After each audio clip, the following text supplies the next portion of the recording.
Welcome to Wizard Team, a Black magical podcast for Black magical stories.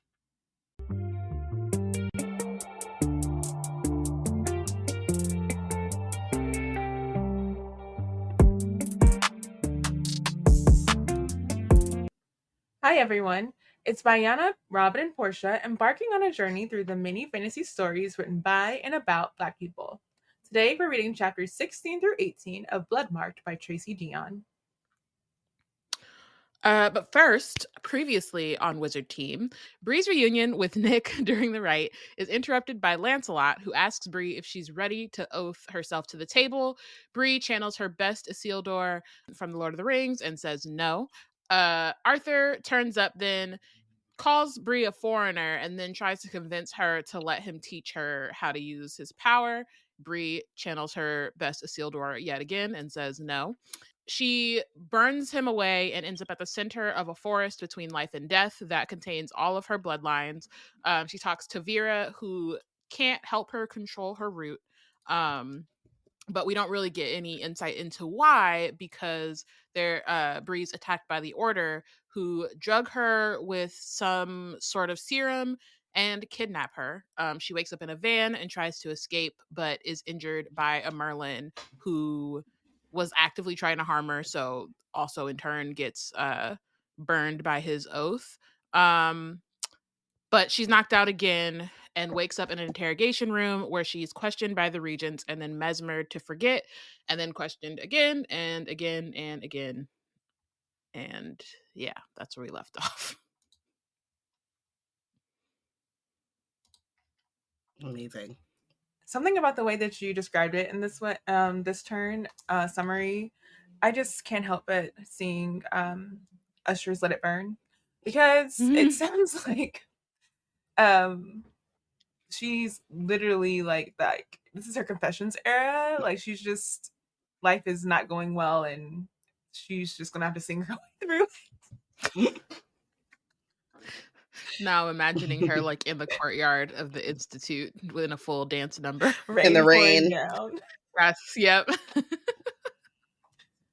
Can I just say that, like the Regents, mosquitoes ain't shit. Why are they like this? Talking about blood sucking, energy draining. I have one on one ankle and one on the, like, in between my big toe right here. And I can't That's a horrible figure out which one. I mean, I need to not scratch either of them, but it's just like one, I get one soothed and the other one is like, hey, what's up? Okay. Sorry. Chapter 16. Bree wakes up. She's here. She wakes up to William and Max. It's Max Jow, right? I couldn't remember if Max was Jow or not, because, like, I don't know. Yeah. Who was also one of the Merlins that hurt her in the car. So, like, and as he's just been a hater this whole Bayana, time. like, has said, he's named after a hater, has, like, really held on to that role. But he's someone that Beyonce would say, Beyonce would advise Bree to twirl on him, basically. Yeah. Yes, exactly. And so she wakes up and William and Max are arguing because she has been drugged and interrogated for the past 3 days. And William says that she hasn't been through a full sleep cycle in 3 days, right? So then I went on healthline.com. So you're and you're like, because I'm a person where, because I've been dealing with some anxiety, or not, well, yes, but I have like some like nighttime anxieties and insomnia sometimes, and I think it's also just like an ADHD thing that our sleep sucks. But I'm also, with all of that, like, a person who struggles to like get good sleep sometimes. If I don't get good sleep, I'm a mess. I think it was like earlier this week, I didn't sleep at all in the night, and then I found myself like literally asleep at my desk at like 11 a.m. Just couldn't do it. So in your deepest sleep, Your body repairs and regrows tissue. It builds bone and muscle. It strengthens your immune system. And if you don't get enough deep sleep, you may be prone to physical and mental health issues, as well as feeling sleepy in the day. And some of these physical issues are high blood pressure, type 2 diabetes, a lack of coordination. And we've talked about, again, the Regents do not care about helping Bree become a better warrior fighter. That's not the point for them. Yeah. But I just was like, we do know that she is the only author, and like this is another reason why that they're all, I mean, one additional reason why they're all like in a tizzy about Bree is that her existence shows that they have no idea actually where the line of author stands anymore. And they don't know who outside of like second cousin, third cousin, like who else after, if Bree dies. It's basically, Actually, no, it's just like after Bree's abatement, like when Bree turns 35 or whatever. No, I think it's 25, after whatever. when she's, it's like 20, was it 16 to 21 when they're awakened? Is that what it is? Or 16 to I think it's like 25? 25. Yeah, it's I like think it's 25. 25. Yeah. So after Bree turns 25, so they have about like 9 years of Bree as crown scion, because she can't die. It's not like, because right now she's already awakened, so she dies, like the whole thing falls apart. But like when she turns 25, if she doesn't have kids by then, they have no clue who Arthur's gonna be. Is that family still a part of, aligned in the order? Is it some random person who's a random family who is Unandig like Bree is, and they have to like come and like get them all indoctrinated into the cult? Like they don't know, right? So It's basically, And the well, other thing too is like, mhm. they're used to having hella people behind them, like ready to go. Mhm. Like I think yeah, it's like 9 or something like that, where they're like, we've got folks lined up, yeah. but The way in which like you can even see with is it William that they threaten or whatever? They're like, you are expendable. So what we talk about with like how they talk to a lot of the scions, and there's squires as well, you know what I mean? Like they lost squires and like, you got to pick a new squire, but keep it going, right? The show must go on. They can't do that with Bree. So, and It's just again, Big Bree. it's just big. F the big three. It's just Big Bree. it's just Big It's Bree. and that is the title of this episode. But so still, and like Erebus makes this point in this, we'll get to, but like there's this level of pushing her to a breaking point almost. Like they're like, we can't break you, but we can bang you up as much as we want to. And I No, they just can find break her, but they can't get rid of her. They can't exterminate her. They can break her. Okay. Yeah. And so anything short of that, they're cool with. And it's just like, I don't know. It's just, and I hate it because like William is sitting there, like fighting and like advocating for her in a way that's even greater than like what he did with just like the chapter and tour or whatever. Max goes, the Regents need her alert today. Make sure she can walk. And then he leaves and he's like, I have to go check in with Erebus. Like, it's like, they always like, I don't know. Like, I hate when they're like, in your black body, or they talk about like black bodies. And I hate that separation of like the body and the soul and like the personhood. But it is very much like, fuck her personhood. She just needs to be alert and walk on her own.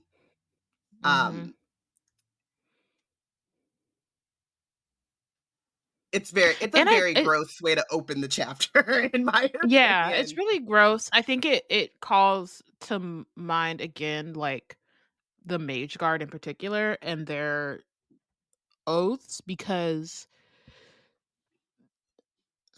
the idea is like at this point they're supposed to be loyal to her first, and they're Yeah. clearly not.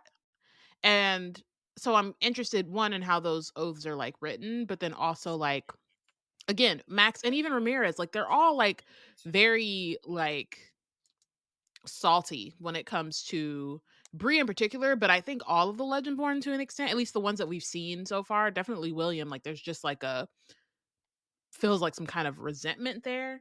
And I mean, there are plenty of reasons for that to be the case. The Merlins definitely deserve better in general, but it's interesting to see it kind of like play out here. You know what I mean? Like just feel like there's different undertones or kind of like levels to that part of it, and that I'm curious if maybe we're gonna see that in Oath, like see more of that in Oathbound. Um And it's a weird thing too, in what you're talking about, Bayana, because it's like, would this level of hostility exist if Nick was Arthur? Maybe to a certain level of just like the haves and have-nots or privileged or whatever like that kind of like divide. yeah, like But I think there's also this thing about with the Merlins, like I'm already a little bit, and not all the Merlins, obviously, and not all, not all blah blah blah. But I'm already a little bit salty, mad that like I have to serve you, but then or serve this position, serve the crown scion. That already makes me feel a type of way. But then the crown scion is this black girl.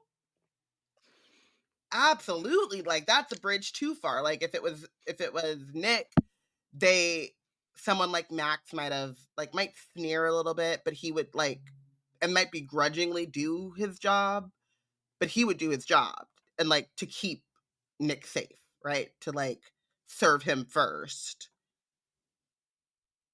And so I think that with Bree, it's just easier to like for Erebus and the Regents to use that resentment to get them to turn from their stated purpose altogether.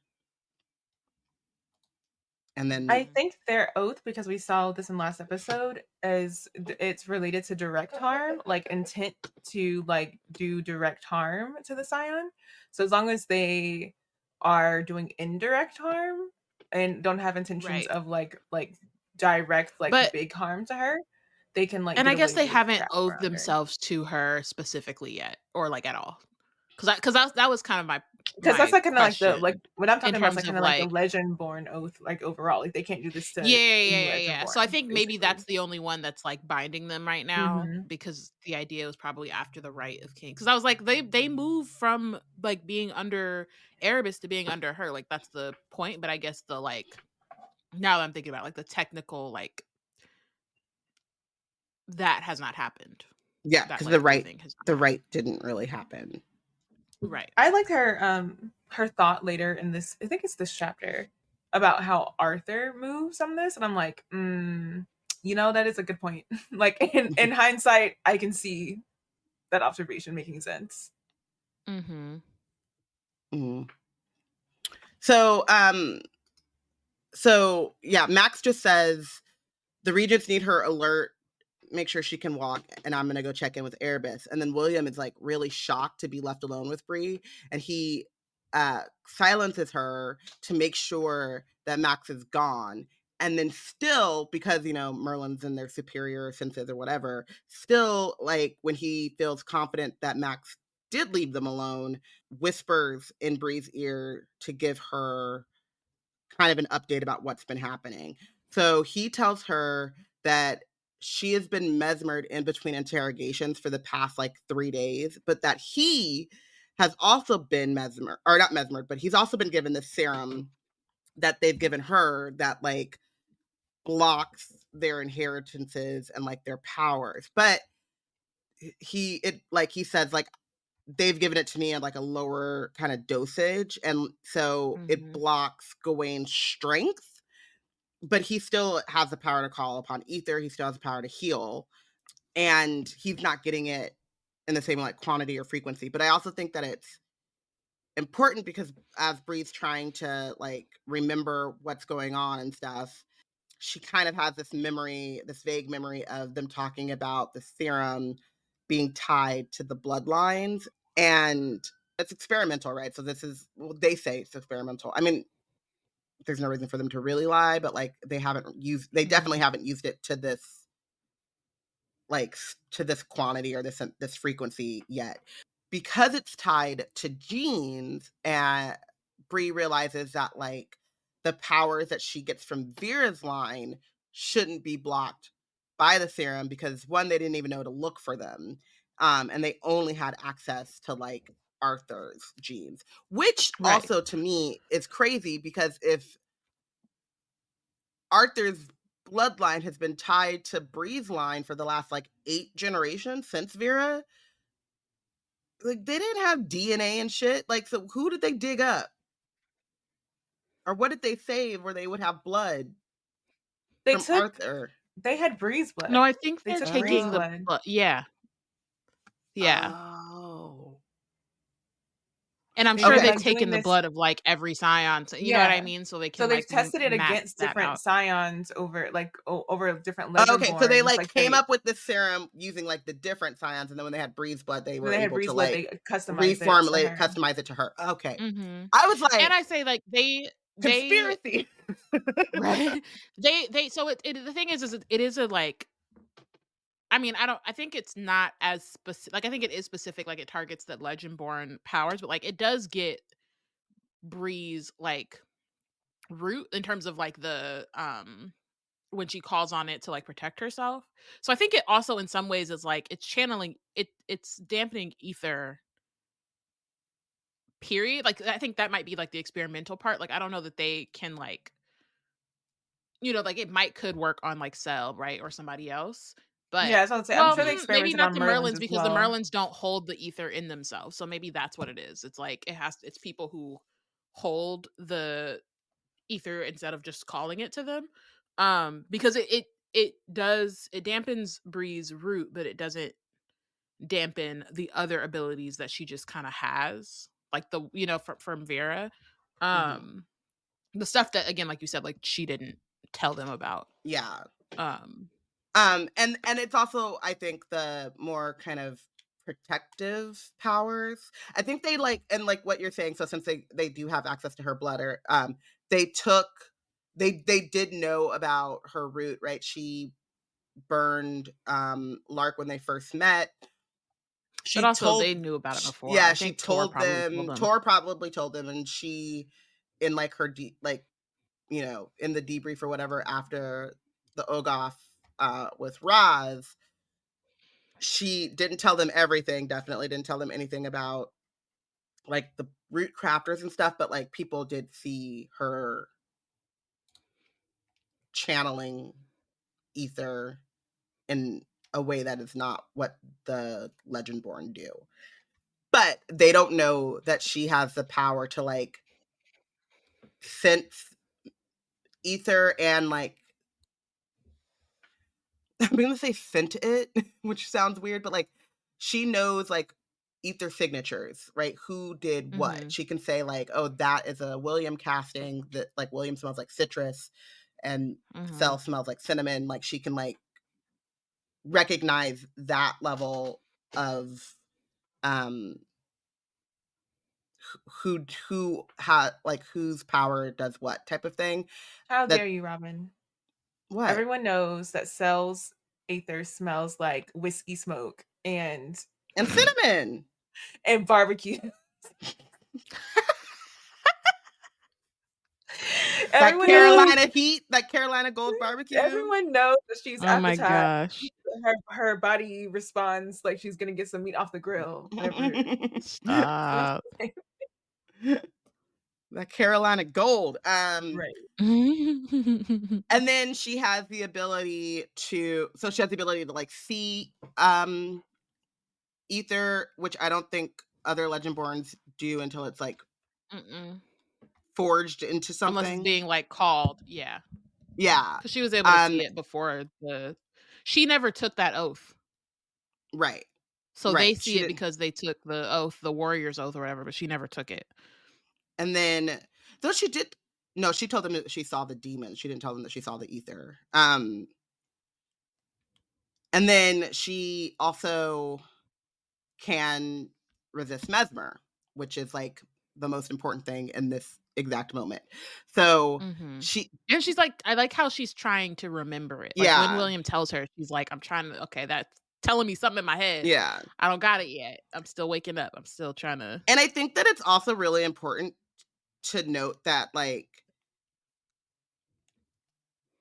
it's not an automatic thing for her to resist mesmer. She has to consciously know that she's being mesmered and resist it. And she can also, like, break the mesmer, which is like a, if she has been mesmered, not to say that, like, like the mesmer could take, which is what is happening right now. Like, she does not remember. Mhm. She wakes up on William's table and it's like, in her brain, it's right after the rite. But with like certain prodding and then pain, I find to be annoying that, like, I'm not gonna blame Vera because Vera didn't decide this. I guess I blame the ancestors / the world. Like, why pain?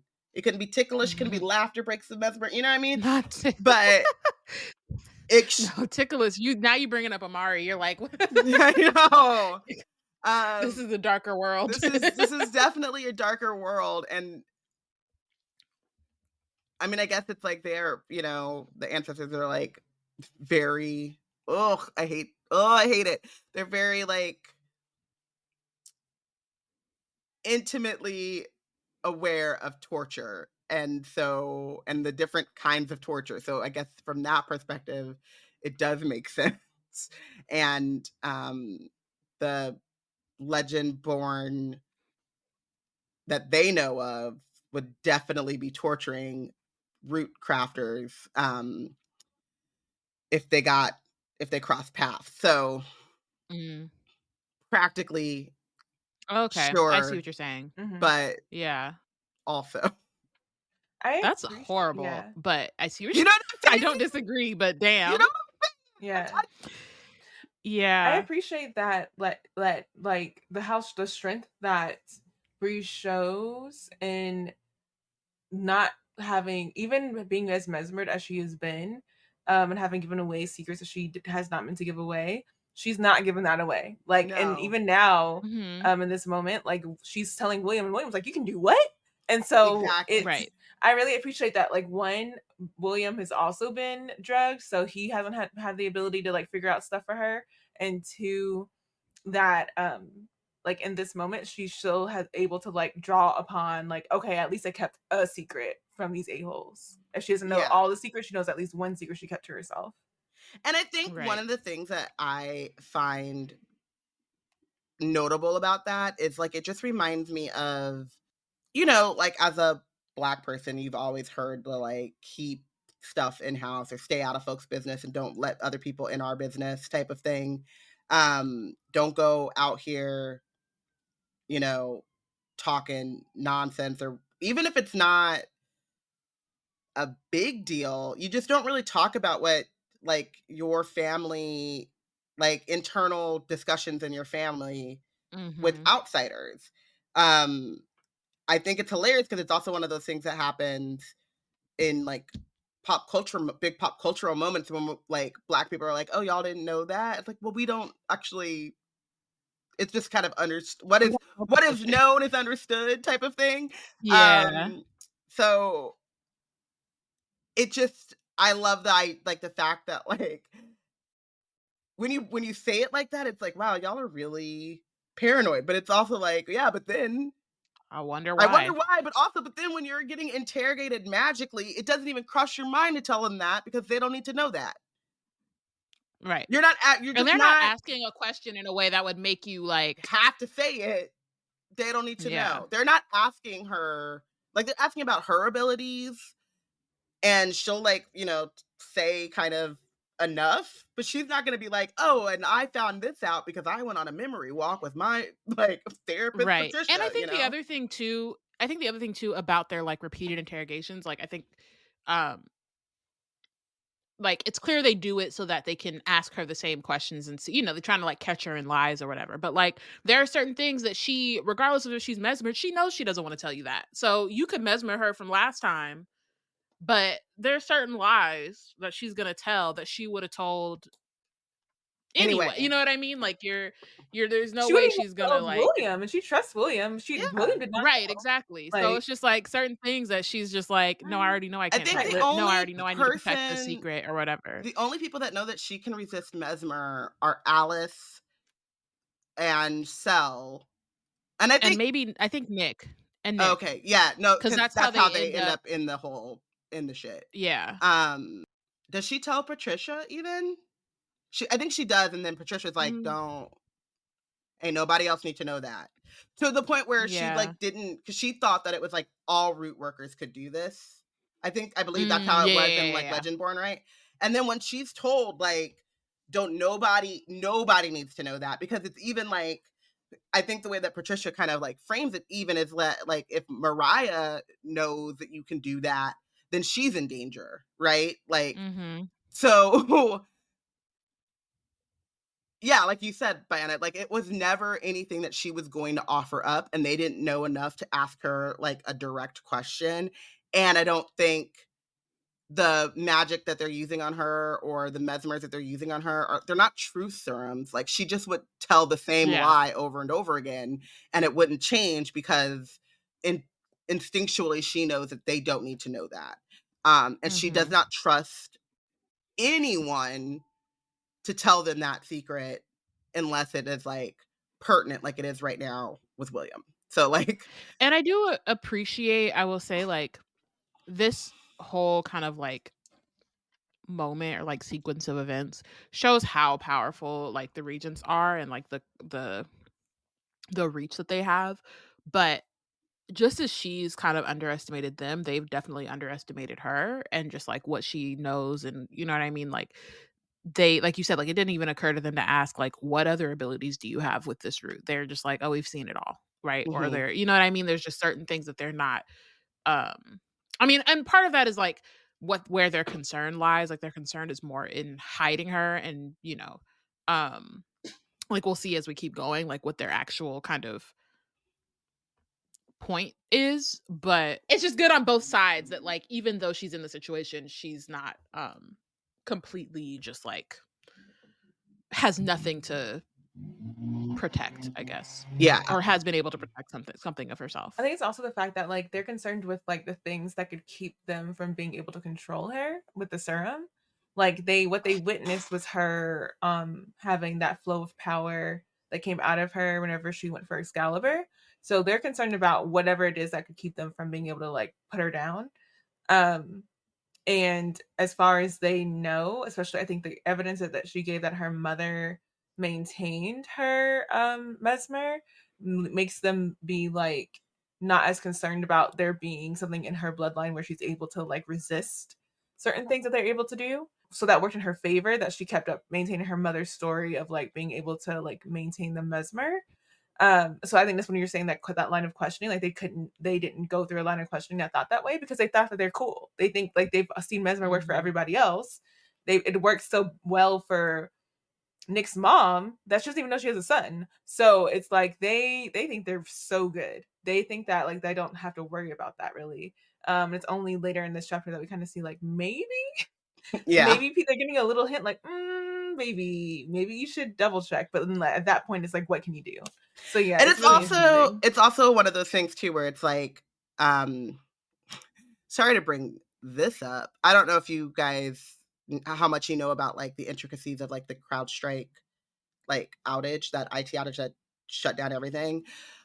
One Mhm. of the things that makes stuff like that really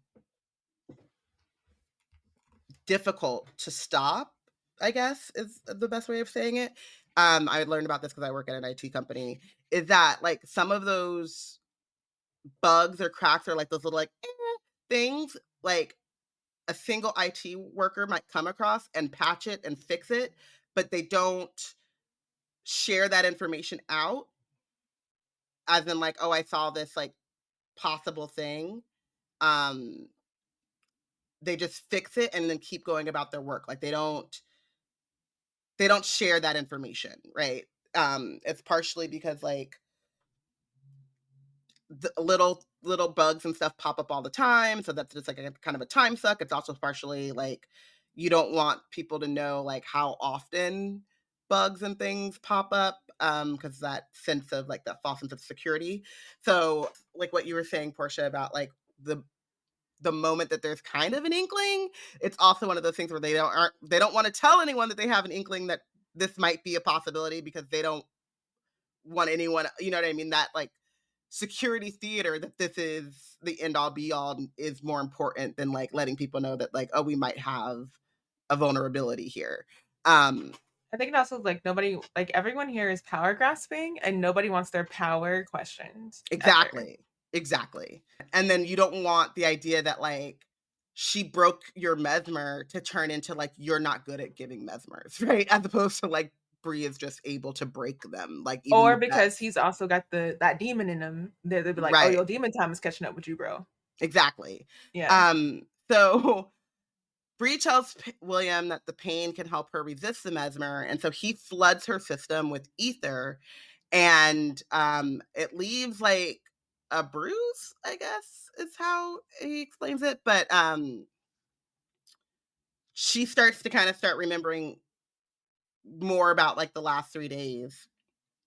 And at the same time, Max returns. So then like they're not able to like really talk much more.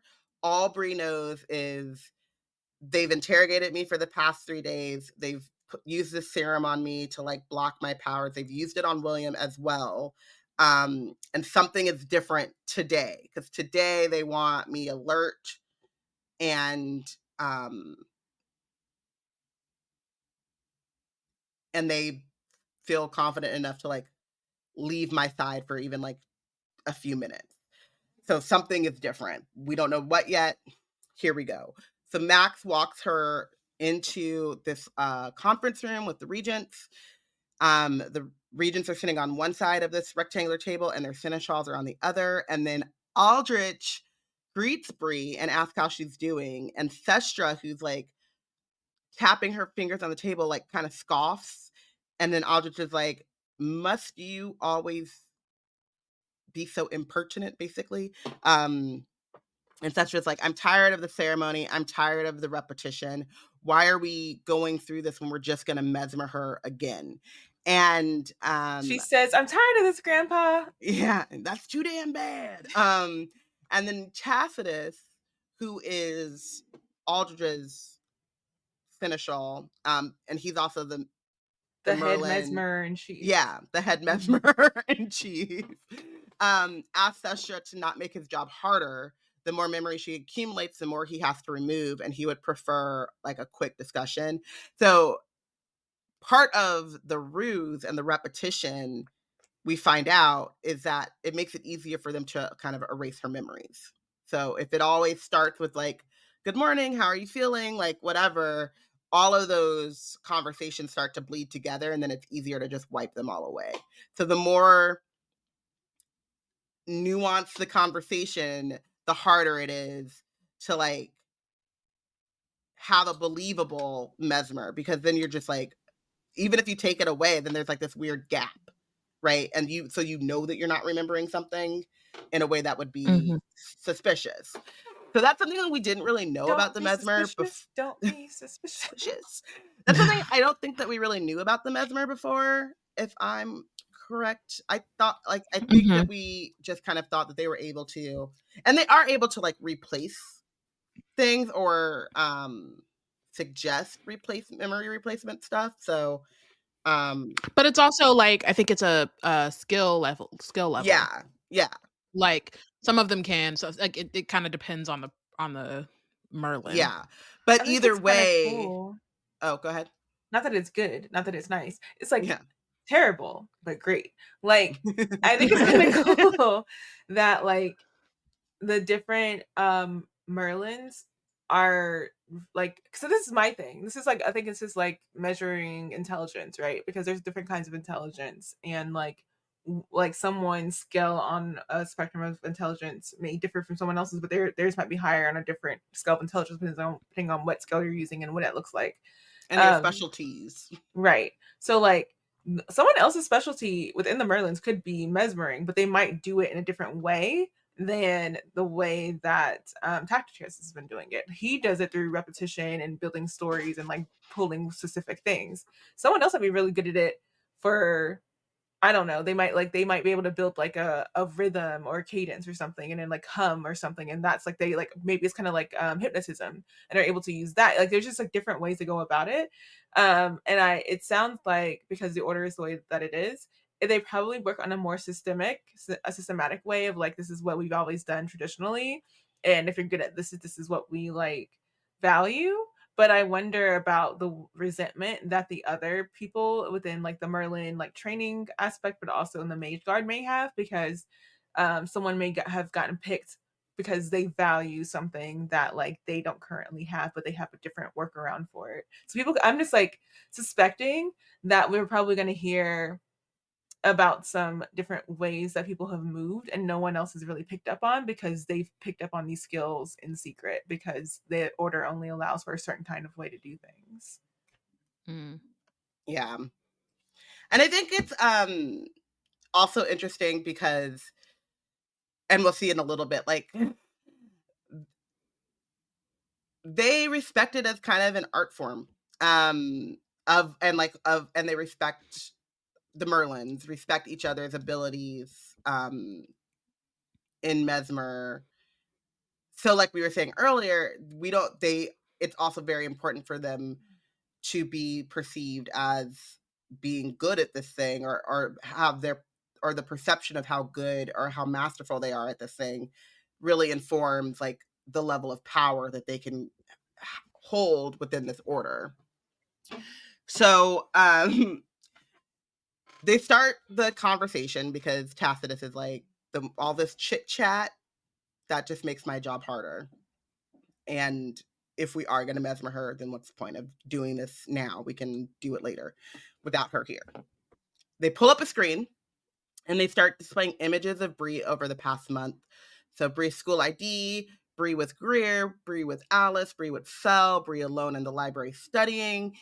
And she's like, what the heck? Because these are like random moments. And they say like they have been watching her since Tor informed them that she pulled Excalibur, which means the first thing that they did when Tor said, Nick is not Arthur, this rando girl wasn't, let's, contact her, make her feel comfortable, explain this like huge shift in her life. It was like, oh, let's spy on her and surveillance, surveil and like gather dirt. So I just have my clip of a song. It always feels like somebody's watching me. She ain't got no privacy. Oh, whoa, no. The Regents conclude. So like Sasha's giving this like, I think it's Sasha, who's giving this like breakdown of like all of their intelligence gathering and what they've learned.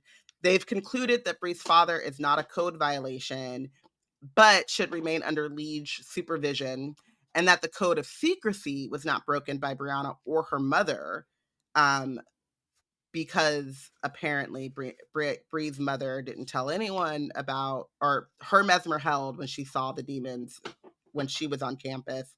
She didn't tell Bree. Bree hasn't told anyone because they got to her like soon enough or whatever from their perspectives. And that the only thing that they did find was that William falsified records about Alice to add her to the vassal network. And so Alice was mesmered. Her memories of everything related to the order or Bree's connection was mesmered for all of the memories related to the order or Bree's connection to it. But she is able to remember like her classwork and all of these other things. And then Saren, this is where I'm talking about like where they think of it as an art form. Saren, who is Algid's Seneschal, admires Tacitus's work of like this clear violation, this clear like taking of someone's autonomy but like, oh, that's masterful, very subtle, very, very beautiful work that you did there.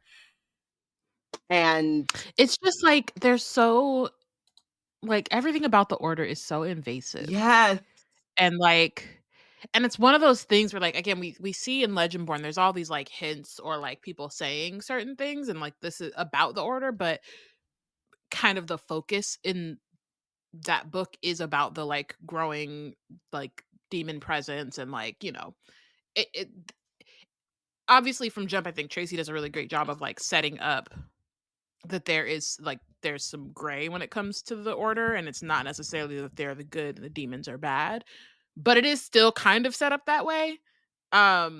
In the way that like Bree is presented, you know, in the way that everyone who was talking to Bree about it, that's their kind of perspective, who's in it. Um and so here's then where you see all it's like, no, like y'all are the baddies. And not in Also, the like, cute there's way. I don't know just Y'all what are the baddies I don't know like, what the demons are y'all are doing, but baddies y'all are like. actually like, yeah.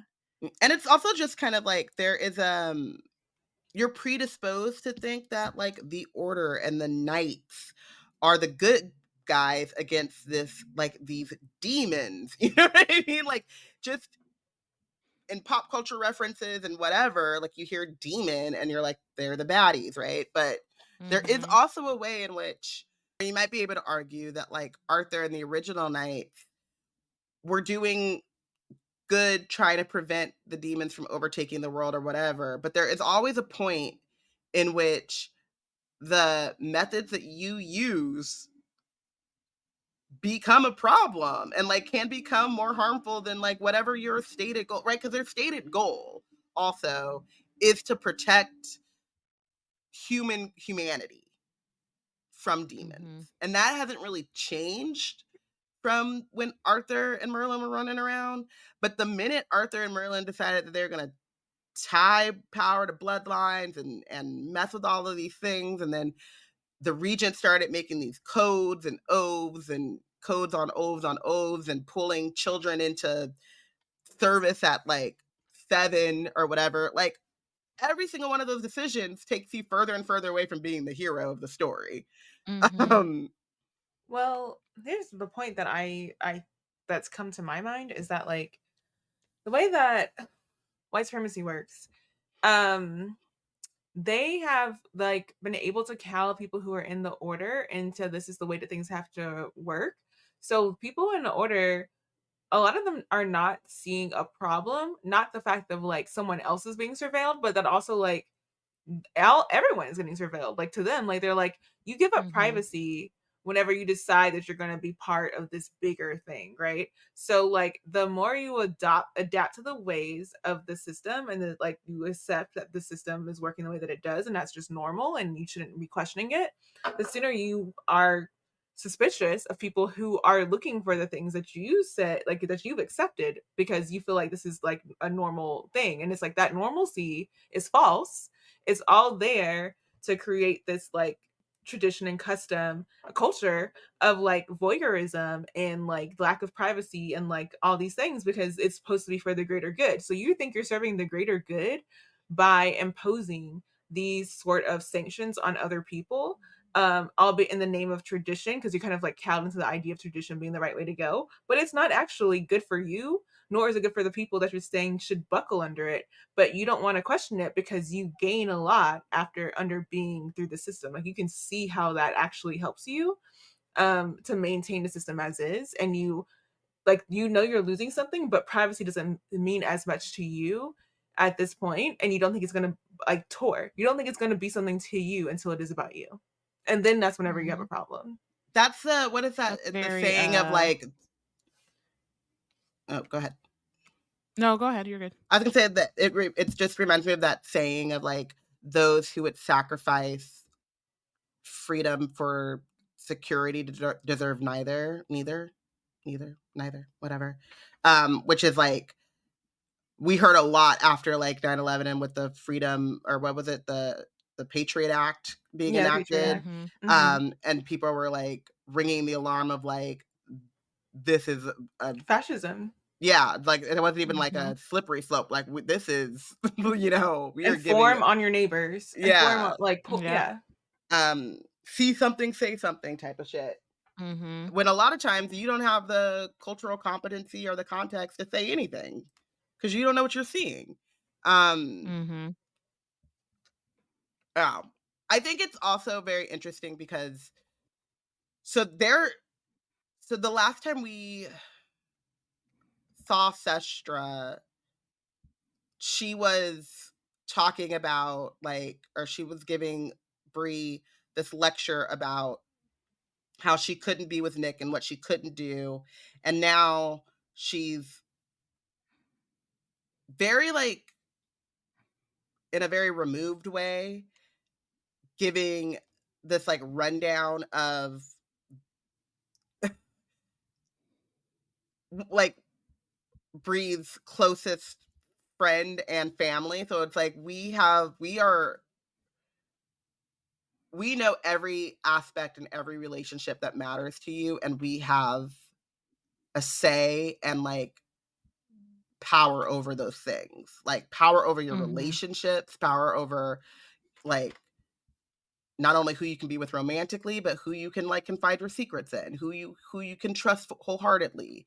And that is particularly threatening to Bree, but it's also, if you think about it with like someone like William, it who grew up in it, like you said, Portia, it's just like that is how it is. And so then they don't ever go outside of the order because what I fall for someone or and want to tell them share my whole life with them and then they just get mesmered like it's just a very Or fascist they get like system. or they get pulled into like being a vassal or whatever. Yeah, like Yeah. Stars family or whatever. Mhm. Yeah. Um so then um Erebus tries to calm Bree down by saying um or Erebus tries to calm her down, letting her know that she's hyperventilating and that she needs to breathe. And then Thestra like kind of mocks him and says, like, you're, the toughest, baddest man out here. You lead the mage guard, and yet you're so soft towards this girl. And then he's like, this girl is the sign of Arthur, and her wealth, Hello. her health and well-being should concern all of us, which is like hilarious because that is the Demon King who is like Yeah, reminding you. but but that's the thing though. Like that's what I mean. It's like, and again, he's got his own stuff. Like I do not trust him. I'm not rooting for Mhm. him in any Mhm. sense of the word, but it's just that like having that context of him literally being their like arch enemy, their sworn enemy. That's like who they're supposed to be. First of all, he's sitting in your house. You know what I mean? He's Feet got up, his feet all on up your on the couch. table, right? So And also, like, over here, like, first of all, casting, like, Discord saying, like, "Oh, there's definitely someone infiltrating," but not being like, "It's me. I right. am the infiltrator." But it's like the fact that like first of but so now I have multiple points. But it's all going on. It's all happening at the same time. But one, the fact that he can slip into the highest rungs of your organization and fit in seamlessly says something about your Your organization and what it's organization. become or what it's probably already always been, right? And like how it was set up. But also it's him seeing, and I don't even know that it's necessarily him seeing her humanity or if it's him performing that, you know what I mean? Or like manipulating that. Um but it still is in very stark contrast to like the how dismissive Sestra is and how like even all the others are like talking around her. They're not really like addressing her as a person and as someone who has um agency or a say Or or is even in the autonomy in their room. own They're life talking like or she's is even not in the in the room. So it's like, room. what's the point of her being here if you're not even gonna, Even Zhao, like, whenever Zhao is taking her to the room, like, calls her Crown Scion, but it seems like a mockery at this point to call her by her title right. when you know that her powers, she's not been able to use any Crown Scion powers this whole time she's been Crown Scion.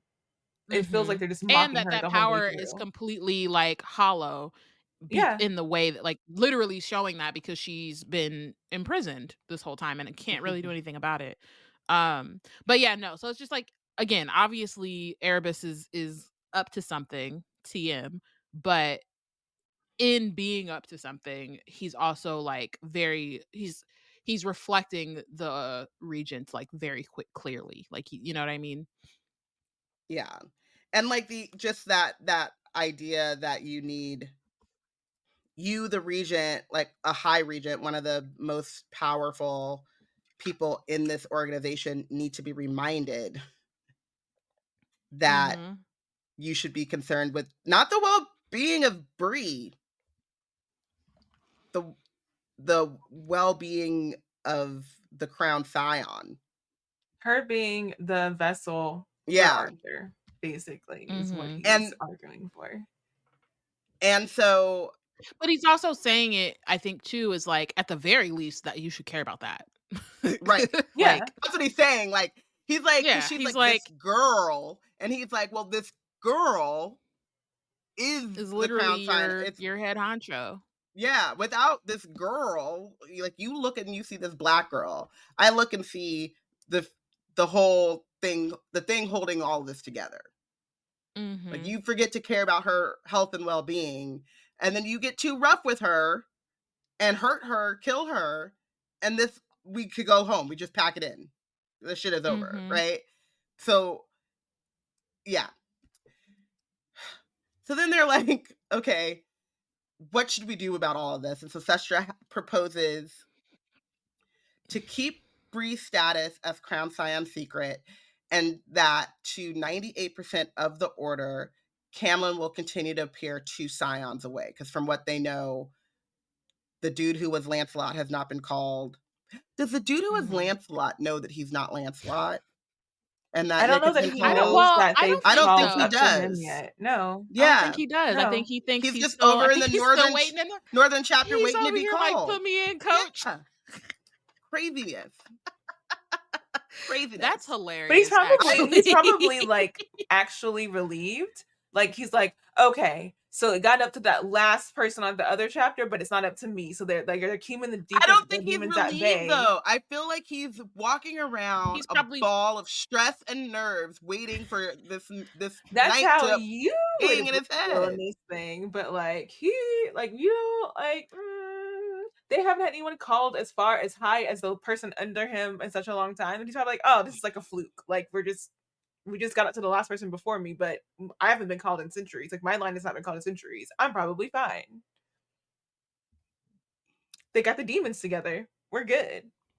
I can't. I guess I can only think in the way that I would think, and I would just be walking around nervous. I would love to see Tracy write like a short story or something of this dude just trying to go to class, just looking over his shoulder in the training facility, like briefing up, just like, oh, are you training for a marathon or something? You seem real intense lately. Just, you never know. He's like, stay ready so you don't have to get ready. A montage, Meanwhile, the actual Lancelot is tied to a bed in a Motel 6 somewhere. Not tied to a bed. The road. He might as well be tied to train tracks. Okay, Rocky and Bullwinkle. Yeah, and the damsel in distress. That's what Nick is. So she proposes then that the people who do know the truth be divided and distracted. So sending a bonded scion and squire pair to join the hunt for Nicholas, and she suggests Tor and Sarah, and then having the rest, which is only like 3 other people. Do you think about like how just beat down the southern chapter is? Because they and they also like didn't give the Scion of Boars back. Like Fitz died, his brother was awakened, but where is he at? Yeah, did they send him to a different chapter? I think he might be in a different chapter. They're probably like, we don't need extra people in this. They're like, actually, there's too many of y'all clustered over here anyway. Yeah, let's transfer you to a different school. I don't know, get out of here. That's crazy. It was his brother, right, who awakened. So you would think that he would be also nearby. Unless because that's a thing that they're like, they always have multiples. Maybe they do sometimes, kind of like the presidential like lineup where they're like, some of y'all got to be scattered because we need to prepare. It's for also that. possible, like, I don't remember how old Fitz was, but his brother could be in high school still. Yeah. So it says, I went to the wiki. I love that there's a Legend Board I wiki. know. It makes me really happy. And it's very robust. I love it. So if you go to the wiki and you look at the Southern chapter has, is there a 13? I don't know, but it has 12 with who is Gawain, which is William, and then Witty. Yeah, there's a 13th. Who's gone. Bors, which is Fitz, who's gone, and Evan Cooper, who's gone. 7 is Owain, which is Peter Hood and Greer. 4, which is Lamorak, which is Felicity and Russ, who's no longer. And then no longer. And then 3 is Tristan, Victoria. It says her whole name. So Tor and Sarah. And then 2 who's Lancelot, and then 1 who's Bree. So Bree, they're gonna in per Sestra's proposal, they keep Bree in hiding in the institute. Institute with capital letters. Institute is crazy. Sounds institutionalized a Black girl. Okay. Yeah. Nick is still tied to train tracks somewhere. So then Tor and Sarah go off to join the Merlins in the hunt for Nick. Felicity needs to have a squire, and she's also still kind of like recovering from losing Russ. I think they're sending her with Greer and Peter. But they're saying Greer, They're Felicity, saying 3. Greer, and Peter would stay on campus and continue to like fight or stop the demon crossings, is what they're saying. Yeah. And that would help Tor and Sarah. So Tor, who was ostensibly the head of the order, as she likes everyone to know, because she's third in line, would be gone. Right. And so then Felicity, this is how you have to think about it, from like them just being emotional and mental abusers. So then Felicity becomes the only person at UNC in the Southern chapter, or she becomes the person at UNC in the Southern chapter who's in charge. But we find out soon that like Felicity is going through like a kind of a withdrawal, like a very severe grief from losing Russ. That is like, one, they were in a relationship beyond that, but then 2, there's like the magical oath and bond that she has to go through. So she's not stable, which we already saw like the end of the funeral ceremony, Remembrance. We didn't know how unstable she was. Like she's grieving, so like you don't really know how to measure someone's grief until you see how it's going out. Right. So then it would only be Felicity, Peter, and Greer who are. I'm assuming what they want is Peter and Greer like handling Felicity with kid gloves because she's grieving while also dealing with all of these like demon crossings, right? So they're busy.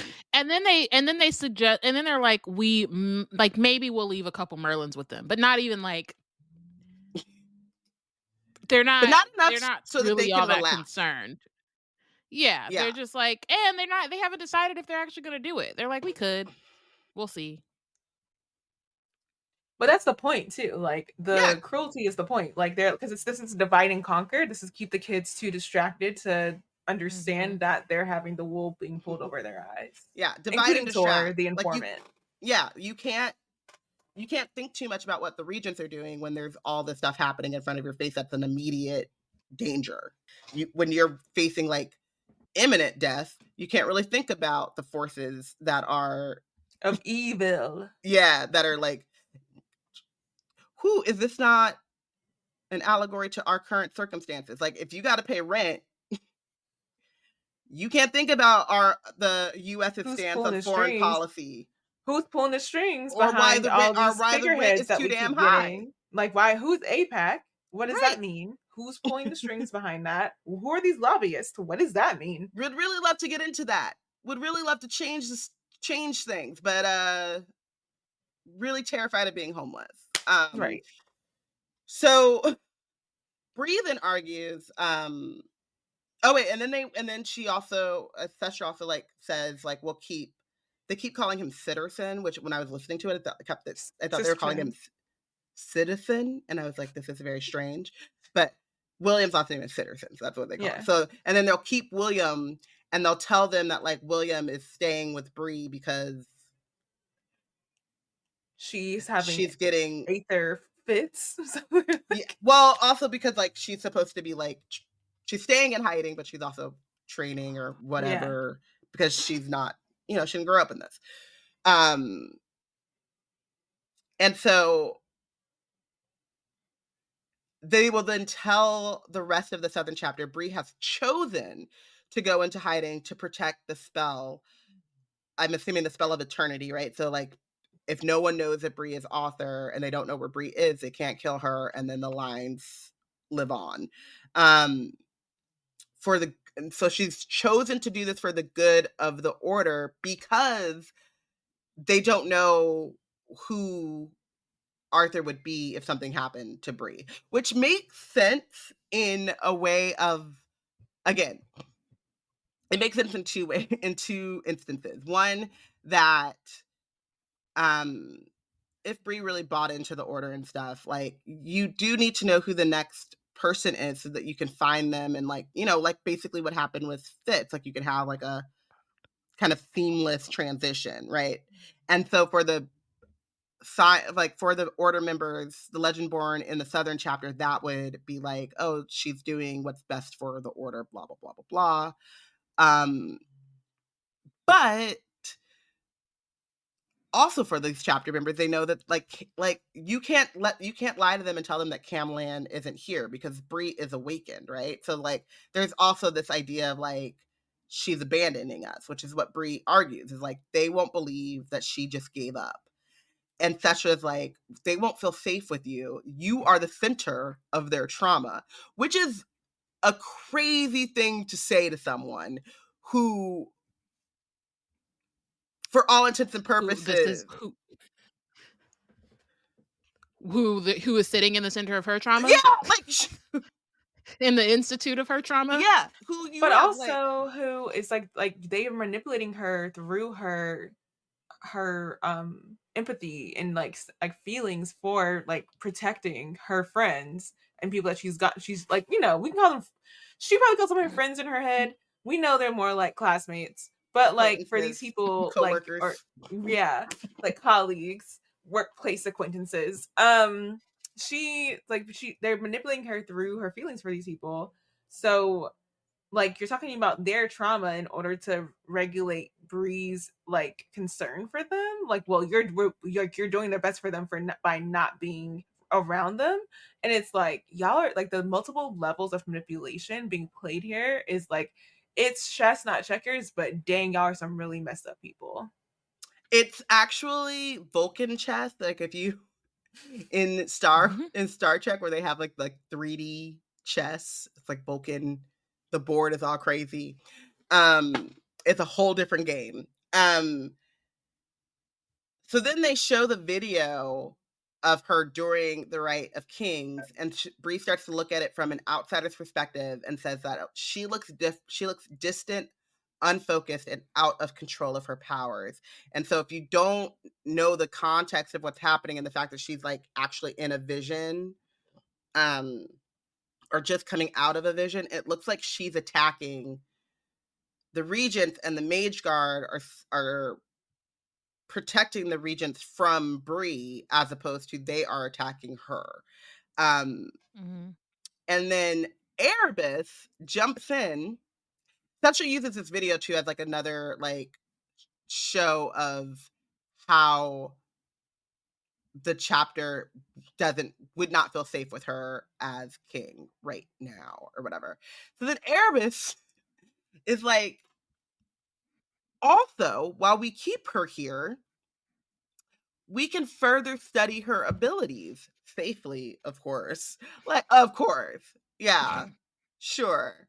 We're going to turn you into a lab rat at the Institute. This doesn't sound like anything that's been done to your people historically. Nope, never. Not once or twice. What, y'all have medical trauma? What is that? We just talked about trauma that you invoked by being your black stuff around all these white folks. Not about the trauma that we're imposing upon you.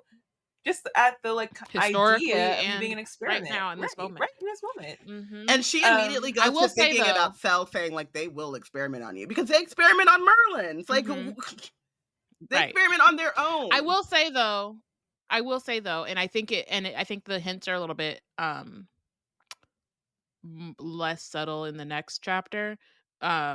Arab is not really trying to experiment. He's like, we about to Skip work that on this power. blood mark, okay? Like he's You like, know? look, my plans are coming together. Like that's where he's at. But Unlimited access to get to what I'm but trying to get. again, the fact that he can couch his own plans in shit that they already do, It's a That's on problem. him. he don't have to try that hard. So the song in my head for this video playing to Bree is like, again, they're continuing to play with her. So play with my emotions, you get no devotion, you get no love. Like they're using every tactic to go against Bree. They're using her feelings for the people of the order, the Legendborn. They're using we can use your truth to be our lies and we'll get away with it through the video. Like they are showing her how handily they've played their game and she has no other recourse but to get in line with their game. Yeah. So then Gabriel suggests this is like the level of racism is illogical and does not care about its logical fallacies. Like that is this argument in like a sentence or however long this little passage is. Gabriel's like, Bree could be a Morgaine and like was sent, like we said, there's another one among us. They got to Arthur. Like, y'all be for real. I just laughed. Be so even though real. we have mesmered and drugged this girl for the past 3 days and watched and can a Morgaine or a Merlin even be the Scion? Right. Like, and is that even possible? Even though the Morgaines have not popped to try to spring her loose in the days that y'all have had her in here. Because, like, aren't they that powerful? And y'all watched her, y'all surveyed her and all of her people. When's the last time you saw? Right. When's the last time you saw her have like does she have a, like, what are those people called? Like the agent that they check in with? Right. A handler. A handler. When did you see her with a handler? And then my thing was that, like, what I laugh about is the fact that, like, the Morgaines, we've not seen them once, but they have even extended trials of the freaking Regents freaking the F out about the possibility of them. Like, say you're a baddie without saying you're a baddie. Like, they can't keep the Morgaines' names out of their mouths. Like, they can't do it. So I have the theory of Gabriel's theory, which is super bonkers and unhinged, but I don't know if I should wait until we get there. No, I'll do it now. Bear with me, because this is my theory of how his craziness, this is what I think his QAnon theory is that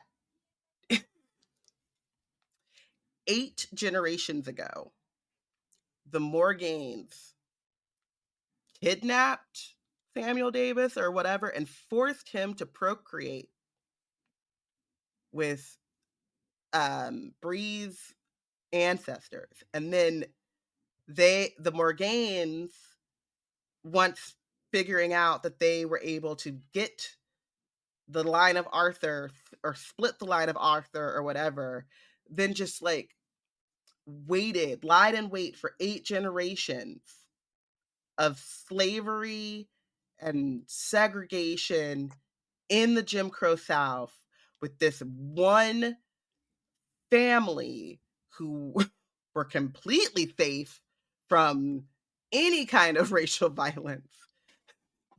You know, because the line of Arthur, the line is law, and you want to make sure that they have no problems through life. So we're going to keep them in the segregated South, and we're just going to slowly reprogram them and condition them into our way of thought without even letting them know that we are the Morgaines, and they don't even know that the order exists, but they do know that they're supposed to fight the order and infiltrate it, and then in 8 generations their plan will come together. So, perfectly logical. Nothing could go wrong. Racism does a lot of things. It makes But leaps and bounds, including not make sense. Hitherto unheard of, you know? It ain't never made sense. Nope, not once. So then Erebus is like, she's not a Morgaine. How do you know? He said, I can detect Morgaines. I can taste their magic. And I'm like, but he That's also insane. sounds angry. Like he also like, yeah, like it's like because like and then part Yeah, of he's me, just like, are y'all real? right? But like part of me is He's like, just is like, it can we? is it angry because it keeps coming up and he's like, yo, this is like the 50th, like he's like Sestra on it, like he's tired of the red herring of it all, the or repetition. Yeah, or is it that he legit is like, I don't like, or two, like there's multiple things because he's a demon. he's giving Scar. He's a demon king, so he's gonna be whatever he's gonna be. But also, so like He's giving Scar being like, I'm surrounded by idiots. Yeah, That's what he's but giving. like the anger of it though, because I'm like, because is it that he's like, that's what it's interesting to me. Because I'm like, I feel like I didn't put together this aspect master of the Morgaines, and him saying that he knows a Morgaine when he smells one. I'm like, there's something. I feel like there's something about the Morgaines in his plans that we're not catching right now. It could also be like him being like, I did not do everything it takes to infiltrate and become a seneschal for y'all to credit these women who ain't, or this order that ain't even been around. I've been here. I've been looking for it. I ain't seen not one of them. And yet all of my plans, all of the brilliance of demon kind you just keep giving it. You think to he's the this Morgaines. Close to telling them about how smart he is? Yeah. He's like, keep undermining my plans, and not I'll tell taking you credit for my work. Yeah. So Sestra's like, and the part of this is that they think that Bree's powers that come from the line of Vera and root magic are similar to Merlin's like to what the Merlins can do. What we've seen is that it's not actually that similar, but they just don't have any idea and sense about other magic in the world. So it has to be this or that. It's not Legendborn magic. So obviously it's Merlin magic. Meanwhile, they're sitting next to a bunch of Merlins who could be like, I ain't never heard of anyone doing that before. Like, y'all. And also, I feel like it is actually much closer to Legendborn magic than. Yeah. But maybe that's just the way Bree uses it, but.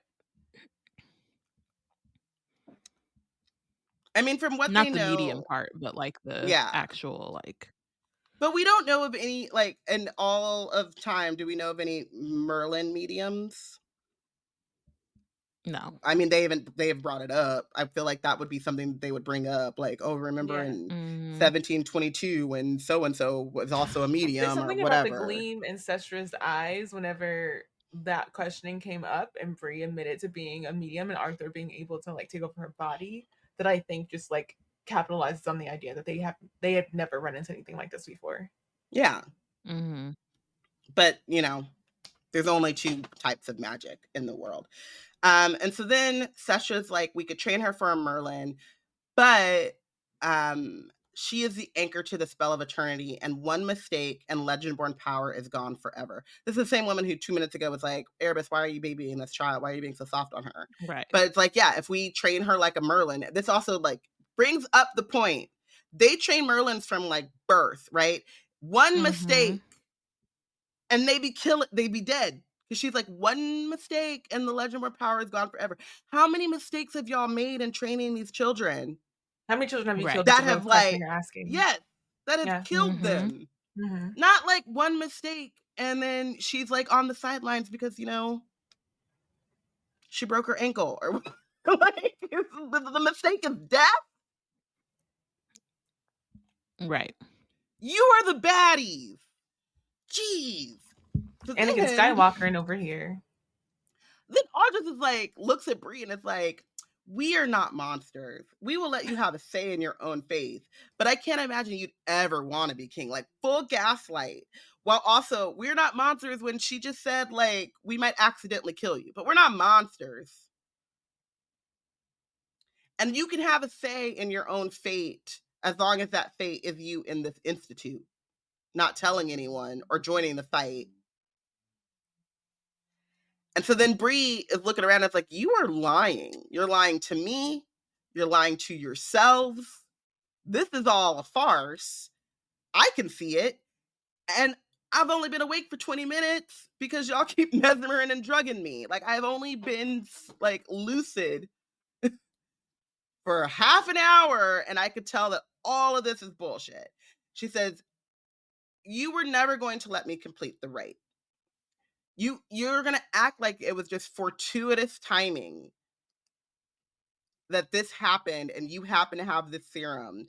But, like, why would you have brought experimental drugs and cameras to the Ogoth if this wasn't the plan all along? Like, what in any other rite of kings, which I guess hasn't happened in forever, but like that is no one knows what happens because no one else is there. Y'all see me pull the sword out and that's it. You've made all of these plans. And so then I'll just argue is that it's tradition and she was raised once born. And Bree's like, yeah, okay, but tradition is that the person who pulls the blade is king and the line is law. But you're going to ignore that. You're going to bury the tradition and the betrayal under all of these lies. And then Saren is like, we're prioritizing the kingdom's stability, which, first off, kingdom. What's the kingdom? Her kingliness, like being the king. Right, like her... The regency. Like, who's she ruling? She's ruling the order. I mean, the order thinks that the whole thing is... The whole world is their kingdom. Yeah. Everything the light touches is what they think. And even the darkness, too. That part, because they got a couple demons in there. And Bree is like... It's not about the kingdom stability as like if Nick was actually Arthur, y'all would have given him time to come to terms with this power. Like, you've never seen this. No one could actually prepare for this because you guys have not seen this in so long that any records you have are meaningless. So you would have given him time. You would have like let him train or do what needs to be done. And they're like, and she's like, but you won't give that to me because of who I am and what I look like. And then there's, it's not about race. They said racism. Racism. It is hilarious how white people, when confronted with racism, like, this is the order. Like, they basically invented racism. Like, they've been around for so long that they've, like, they were there when the original racism was racism. And they're like, like, they can't even deal with the own violence of their system that they created. Like, they're like, the system that we created that's violent towards ourselves and to others is doubly violent to Black people. Oh, but that's not true. It can't be true. It is. You have to say it out loud like that. Oh, how gauche. And then Bree's like, when white people say... The only thing they hate more than Black people is being called racist. Exactly. Being told the truth about themselves. Told the truth about themselves, right. So when you actually, shine a light on them or hold up a mirror and let them know that they're not the actual heroes, that they are the baddies. So Bree's like, when white people say something's not about race, it's usually about race. And I know it's about race because you're not talking about how I became the Scion of Arthur in the first place. You are not talking about why I'm the Scion and how I have Arthur's powers.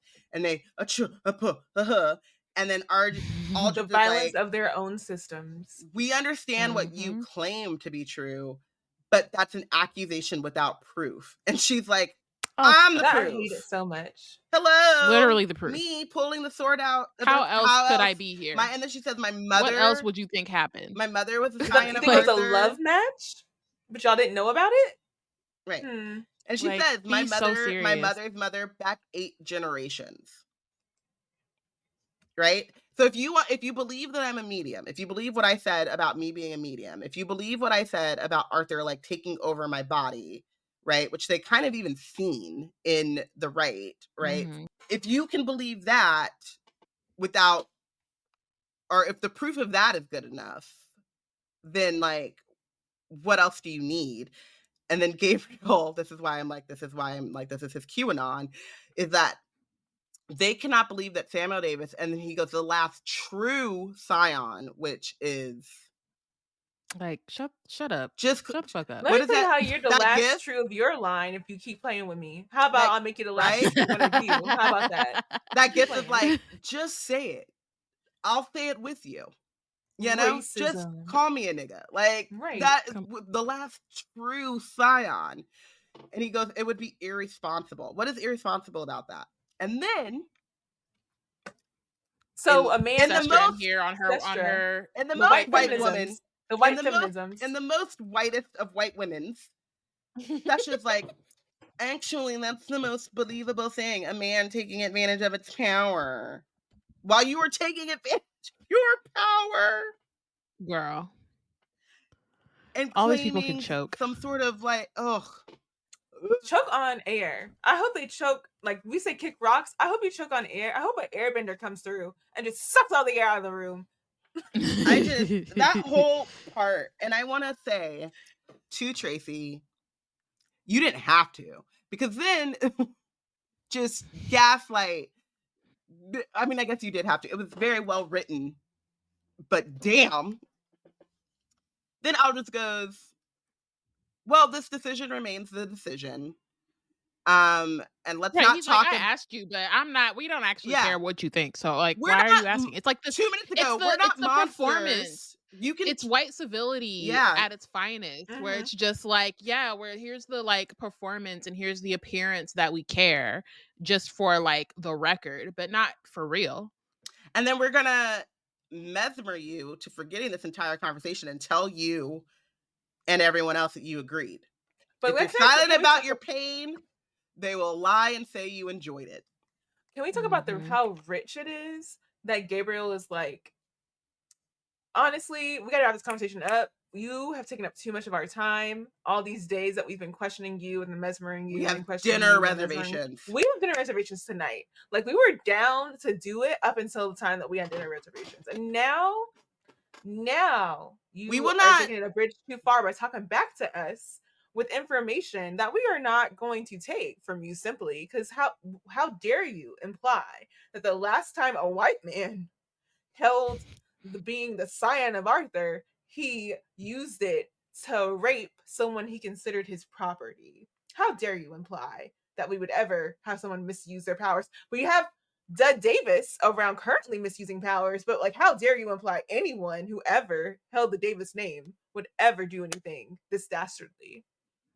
Also, like, we have not upheld our own laws. The line is long. We have not upheld. We have not.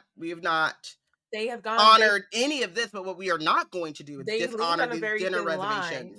They've leaned on a very thin line of rules and strategies. As long as they're on that very thin line, they're fine. We will break every single one of the rules that we wrote, but we will not break the sacred cardinal rule of do not be late for the dinner reservations. To the party.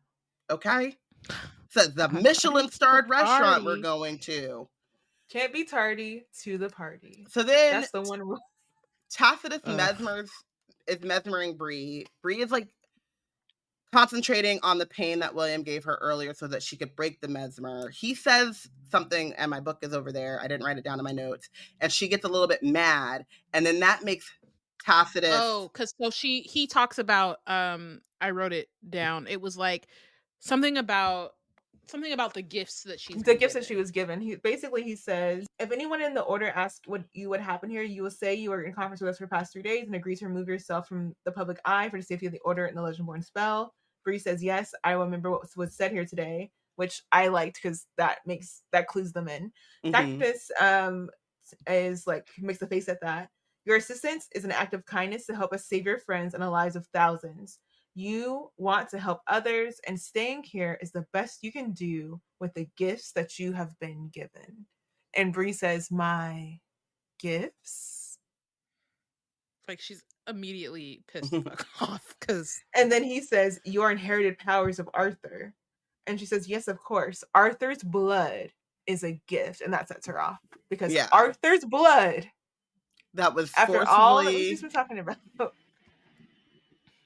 And it's just so, like, it's one of the things I feel like this book does so well. And I think that, like, when people kind of assume, or not that they assume, but if you're not reading closely, you can assume that Bree goes along with it, wants these gifts, and is like bought in on this. And from jump, she's never wanted it, and she's very clear. Doesn't like it. Yeah, you're right.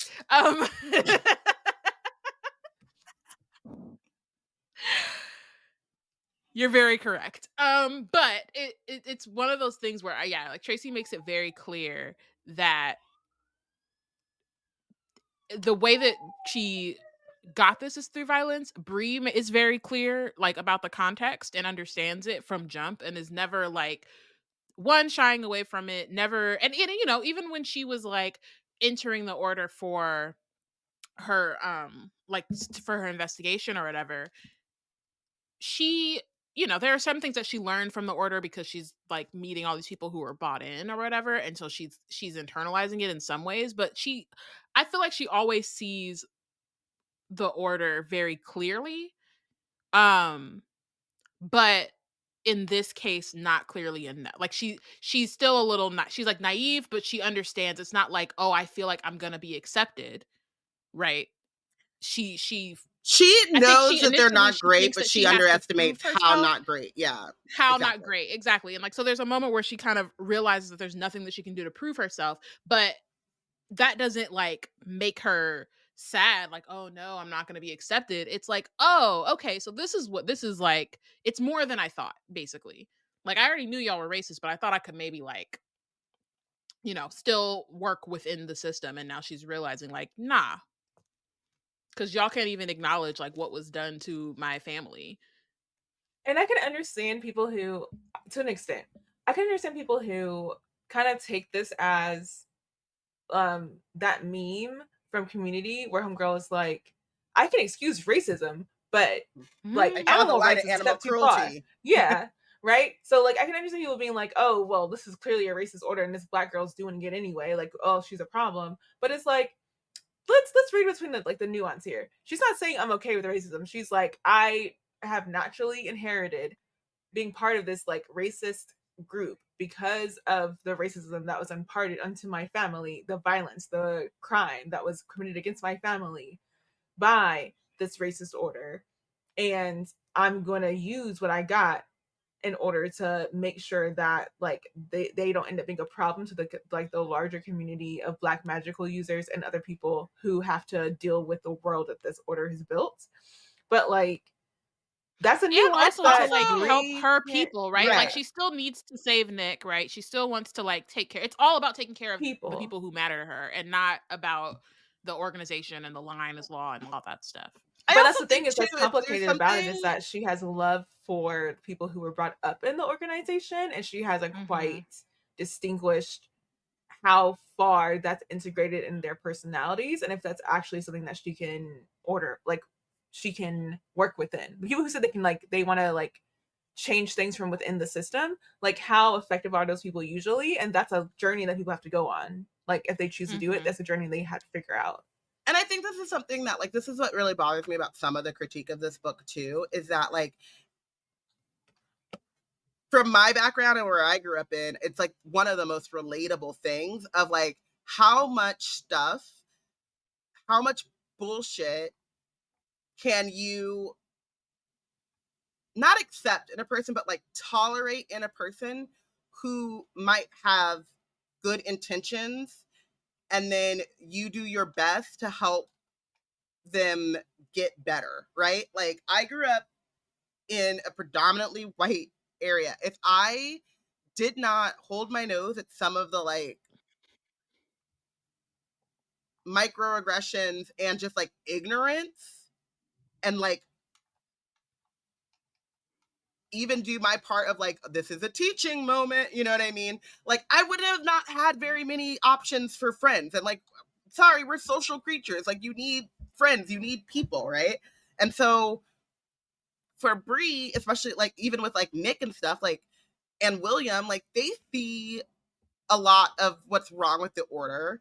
And like it's the whole thing about like how everyone's a little bit racist, right? And it's not good enough to just not be racist, you have to be anti-racist. It's like people have to go through that journey, and as marginalized people, we have all had that moment of, eek, is this person worth the time to help them understand where they've gone wrong or what they've misconstrued, or like what white supremacy has like taught them that is not true, or are they too far gone, right? And so when she first comes into the order, she's close with Nick and Sel and Greer, and those people are like, yeah, they have blind spots and they grew up in the system, right?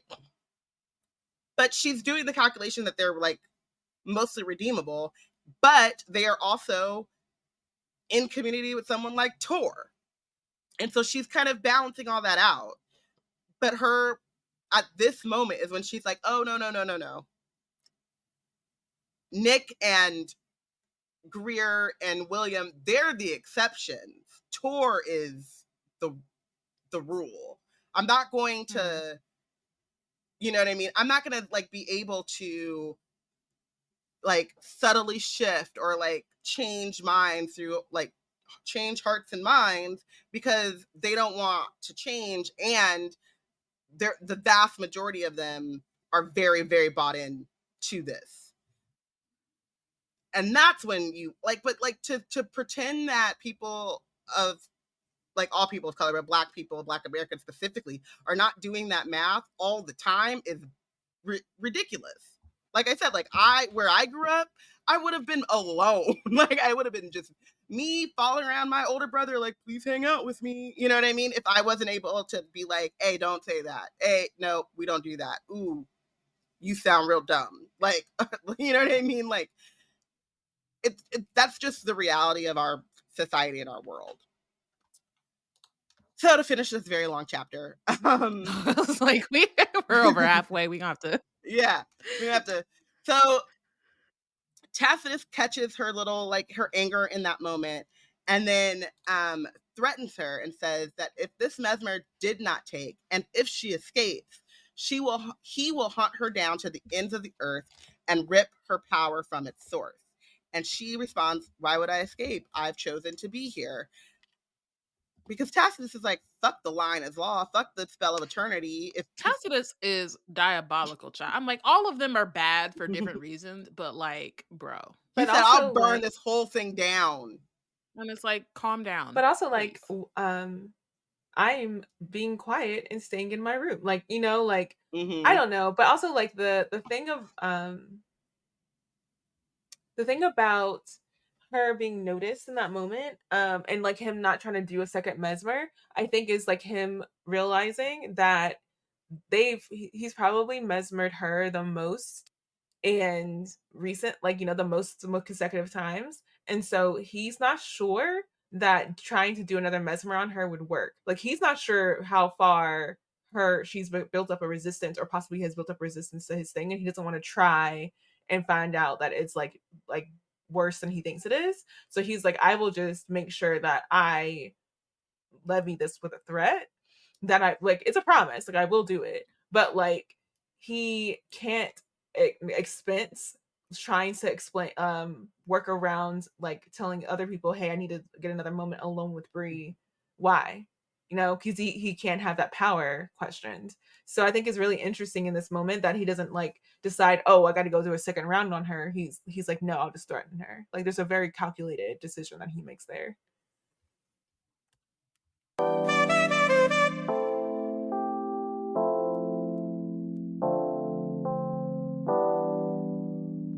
Wizard Team is part of the Black Nerds Create Collective, which provides content through the lens of critical and creative fandom.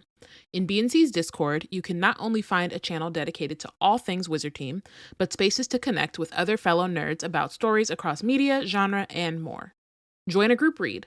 find book recommendations, and maybe even get the juice to write your own story. Just go to bnc-community.com to join.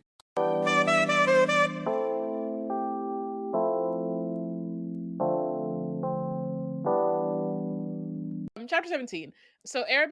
Oh, such a clutch off-season pickup, Dave. I was worried we'd bring back the same team. I meant those blackout motorized shades. Blinds.com made it crazy affordable to replace our old blinds. Hard to install? No, it's easy. I installed these and then got some for my mom. She talked to a design consultant for free and scheduled a professional measure and install. Hall of Fame son. They're the #1 online retailer of custom window coverings in the world. Blinds.com is the GOAT. Shop Blinds.com right now and get up to 45% off select styles, plus a professional measure. Rules and restrictions may apply. This escorts Bree to her new lodgings. So while they do that, she's able to kind of like see more of the Institute. So they take an elevator near the conference room, walk down a long enclosed suspended bridge with a glass ceiling and glass sides. And so the Institute isn't one building, it's two. And so they're basically like crossing from one to the other. The building they left looks more like a conference center, and then the 6-story building they're walking towards is residential. So there's room windows near that are kind of like regular, what does he say? Like punched in regular near identical shapes along the outer wall, with no balconies. And then beneath the bridge outside, there's a garden maze, a fountain, a courtyard, and a pool. And she can hear a waterfall. So it's like, it's very modern. And so her kind of like realization is that the other parts, like the parts of the order that she's seen on campus, like the lodge and like the language and the ceremony and all the stuff that she kind of, the way that she was introduced into the order, is a part of that indoctrination and a part of how they keep the like young kids, like, and the Legend-born in particular, like bought in on the whole like legend of it, right? Their like role in it all, and how yeah, like keeps them kind of like submerged in the lore, when like now they're in this like really modern, like, the order has adapted with the times, but they have to hold on to that myth to keep the Legend-born kind of like in check in a way. And so she notices that she can see the like another ether dome over the building. So she's kind of noticing like she still has, like we were talking about before, she still has some of her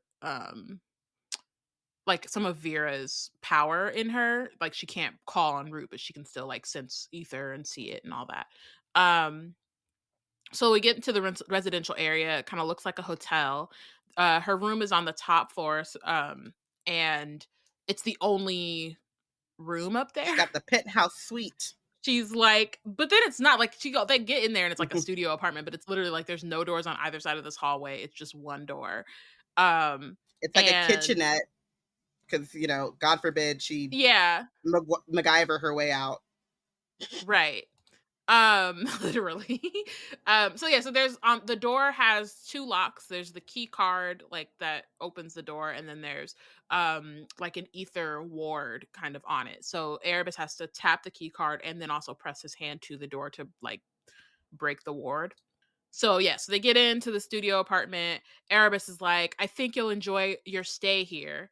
And Bree immediately, like we're talking about, goes straight back to what he was saying and thinking about like experimentation and torture and like what both historically and what they're kind of implying is going to happen. I historically for Black people, but also within the order, like those are things that have been like we said, like Cell has warned against it. I feel like Nick might have too. Like they're just like, she has an idea of what to expect. And so she asks him what he's gonna do with her. And he has this look of disappointment before he answers. And at first I was like, is he disappointed in the question? And that's like what my brain went to first. But I think it's really just important. And he's disappointed that he can't start now.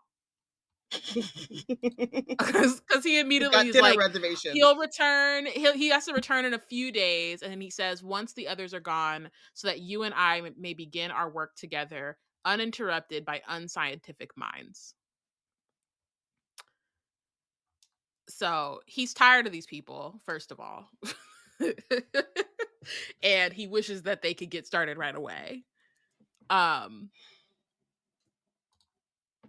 again, Bree assumes, right, like rightfully so, that it's an experimentation or like torture.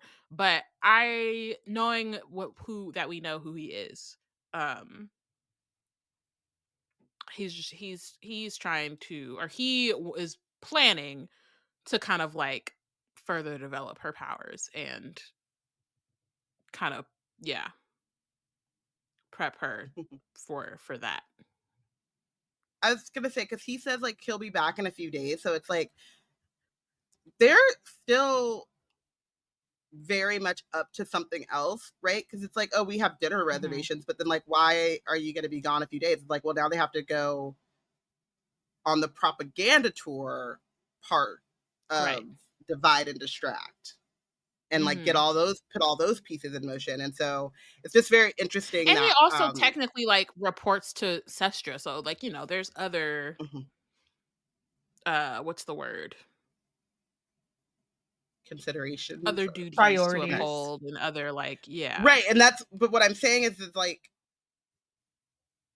she's not even in this farce and all this stuff, she's still not like the sole priority. It's just, yeah, ridiculous. So then Erebus, before he leaves, he says, "You are very brave, Brianna. That will serve you well in the time to come." This man is like, he's Birdman in the window. Like, that's what he's doing right now. Like, he's so it's really concerning. So Bree waits until he's gone. She like, he leaves, and you know, Merlins don't make noise, so she's waiting until she hears the elevator ding to know that he's gone. And she has like a really brief moment of panic, and then it's like, okay, let me inspect this place, right? Like, she's trying not to have a full meltdown before she can kind of see what she's working with. So the door doesn't have a knob on the inside. There's a compartment for food, but it's literally only big enough to put the food in and take it back. There are bars on the window. So Bree is kind of at that moment realizes, she says, "I am buried." And then she kind of says as well, like, power is one thing, control is another. And that's like the whole thing we've been kind of talking about this whole time, like leading up to this, is she assumed, and so did the rest of the Legendborn, that because they are the Legendborn and have this power, that they actually are in charge and that they actually have control over what's going on. And that really isn't the case at all. Like, they are just cogs in this wheel, and literally can be kind of taken out at any time.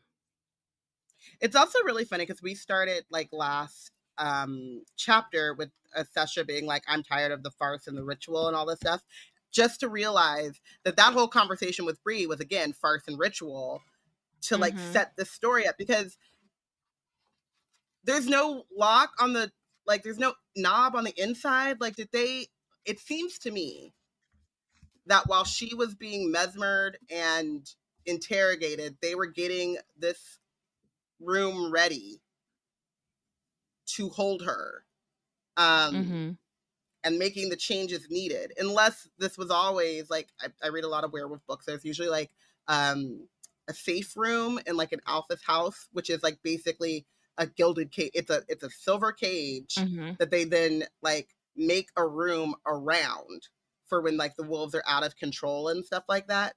So like possibly this is like for if a Merlin like is going through demonia and you want him to like, you want to lull him into a sense of security, but also like they can't go anywhere. Possibly that's what this room was always built for. But more than likely, this is like a room meant for like visiting people or whatever, and they would have come and go privileges, but they needed to change the door, like lock everything up, secure it, like put a barrier on it. And I took it as it having always been this way. Like, it's called the Institute. So in my head, right, I'm thinking that this is like one of the places where they keep people to experiment on, and to like, you know what I mean? Like they talk about Cell being in a secure facility or whatever. Like this is kind of what. See, I didn't take Like, it that way because there's like a pool when she's walking through. It seems like yeah, there's... but it like, but I think that there's also like we don't know what's on the other floors. Yeah. But I kind of took it to be maybe multi-purpose is the word, but like, because it could be like, oh, on the bottom floor, that's where the folks who actually like work here live. You know what I mean? And like, so then maybe they get different privileges. But yeah. But it's not clear. And that's what I was saying. Like it's one of either two ways. Either they were retrofitting this place, or this is a place where they send like the people that like, I would say like powerful people that they're experimenting on, right? Because like there is like no, she's basically imprisoned in this room, and it's a nice room with a kitchenette or whatever, but she doesn't have access to things, and she doesn't have the ability to come and go. Or even communicate with people outside. Yeah, because even if it's a secure facility, like even prisoners get some yard time, you know. I took this as being the beginning of her torture. Like I feel like everything that's in place here is like driven to like mess with her mind psychologically, like for her to see out of all these windows on the way over and be able to see like what freedom could look like. She's a caged bird. She can see the outside from the inside, but she can't figure out how to get there. Like she has no power to do that. Giving her a space, like Erebus, I feel like clues us into that by saying, I think you're gonna like it here, because he's like, this is gonna be your safe haven in the midst of all this torture, but it's also part of your torture. Like I think it's all planned. I think this is all supposed to like break her, like it's all mapped out and created to turn whoever is housed here into a place in their brain where they aren't able to be their rational selves. They're reacting in like emotional and inhibited ways. Yeah. And then lastly, and I think for I was just gonna say, I think for Erebus too, like for him it's a way to like ingratiate himself with her, right? Like it's a way to eventually get her to trust him. At least trust him more than anyone else. Right. And what I was really getting at wasn't so much about like what it's meant for Bree, but what it means that Sestra gives this proposal to all of these other regents, but they're clearly like that proposal's already been accepted before even giving it, right? Because they're ready immediately. She leaves this meeting in which they're giving these proposals to this room where she's gonna stay. And so it brings to mind either like, I don't know, it just brings to mind like all of the conversations and all of the planning and things that happened without Bree in the room. And then again, the farce of, we're not monsters, Bree, we're going to let you have a say in your fate, when it's like, no, you guys have already made up your mind. You know, the choice is, can I stay here or can I stay here? That's the choice. Yeah, like, exactly. Choice, yeah. Free will, there's no choice. Control, we have the control, you have no control. Thanks. So it's at that moment that Bree starts to panic, and then the chapter kind of ends with this, thought where she says, all of my ancestors and my mother running so I would not have to, and I failed them. But I would also say, like, it's not, they ran so that you wouldn't have to, but it's not like they prepared you really. So like, it's another what was her mother thinking moment. But also like, even her ancestors wouldn't have known. It's not even like in a full blaming moment, but more in a like, you could ease up on yourself moment of like, how are you supposed to prepare? Like, yeah, you were gonna fight, but how do you fight something that you don't really understand?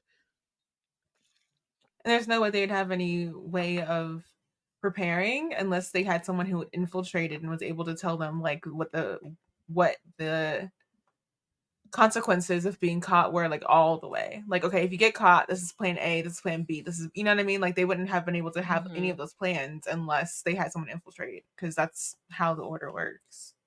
Mm-hmm. And it's too risky for them to try to do that. So, and what's really interesting too is that, like, I believe that Bree thinks when she's like, I'm ready to fight, she's not thinking she's fighting the Order. She's thinking she's fighting the demons, and she's going to have to learn how to work within the Order in order to do that fight. She's just found out, oh no, my enemy is completely different than who I thought it was. Like, not that to say that she ever thought that the Order was like above her. She thought they were at least her allies. Yeah. Or just she thought she could work with, like, she thought she could play their game. She thought she could be civilized and work like with a good or girl around them. Yeah. Right? Like, I didn't think that they were going to be my cheerleaders or whatever, but I didn't think that they were going to be the ones I had to actively fight against. That annoying coworker who you BCC on everything, so they'll leave you alone. That's what she thought. White supremacy, even with that. But yes, let's get into chapter 18. So 2 days pass, and Bree has basically taken a moment to kind of like get an idea of the routine, when the food's coming in, when the food's going out, all of that, trying to like get an understanding of what's happening. But as she's gaining this understanding, she's also Bree. So she's concerned about how the other Legendborn are doing, how Sel and William are doing, how Alice is doing. And I'm like, this is, initially as I read this one, this is very quaint, but girl, you are like in the midst you of in danger, the worst. girl. Like the real danger. Like, girl, what are we? And then as you continue reading it, it's like, I should worry more about myself, but it's easier to think of others' fates than my own, or to sleep and forget it all. So she's like, either I go straight into depression mode, or I concern myself with other people, because actually thinking about my own circumstances right now would put me in a place that I really couldn't pull out of. So it's like, it's a coping mechanism for her, which I think, and again, without her being able to be communicating to anyone outside, it's very clear, like, this is the only like conversation that she can maintain, or dialogue she can maintain on a regular basis, is like considering other people. Does she have any books? Does she have TV? It doesn't sound like it. She doesn't have anything to distract her brain from what's going, you know what I mean? So it's a lot. Yeah. This is why I think, again, this is part of the torture. So she waits for her powers to return, but then the emptiness remains. So it's on the second day that she realizes, oh, they've not inserted anything in me, so it must be the food. So then she decides on the third day to not eat. And she's actually leaning against the wall waiting for her third meal of the day. And what she's been doing, again, part of the torture, is waiting to figure out when Erebus is coming for her to experiment on her, because she's deciding that the footsteps, if she can hear footsteps, which means that's a human coming to serve her, or if it's Erebus or another Merlin coming to grab her and take her to be experimented on. So again, this is part of the torture, the wait, the figure, the dialing it out, all that stuff. In addition to the food being poisoned. And she thinks about the fact that Alice has been mesmered, and like she's worried about like her father knowing if she's okay, and then also Alice and whatever. And I had this question about, like, how does mesmer work when you only mesmer the one person? So like, if people on campus have witnessed Alice like being in like conversation with Order members around campus, how do they not, like, does mesmer doesn't work on them? They don't forget that they saw Alice doing what she was doing. So how does mesmer actually work? I think it's the fact that it's still like kind of a secret society on campus. So even if they saw Alice with Greer or Alice with William, they would just in their mind see Alice with another student, because they're hiding in plain right. They sight. don't necessarily and know, they don't know that like... she's a part of the secret order, because no one's supposed to know about the secret order except for the people that are in the secret order. And so, right. And they don't even, I remember, I feel like in Legendborn it kind of mentions that like they don't even really hang. because it was like, we can't like really that. be seen together twice or something, you know, like.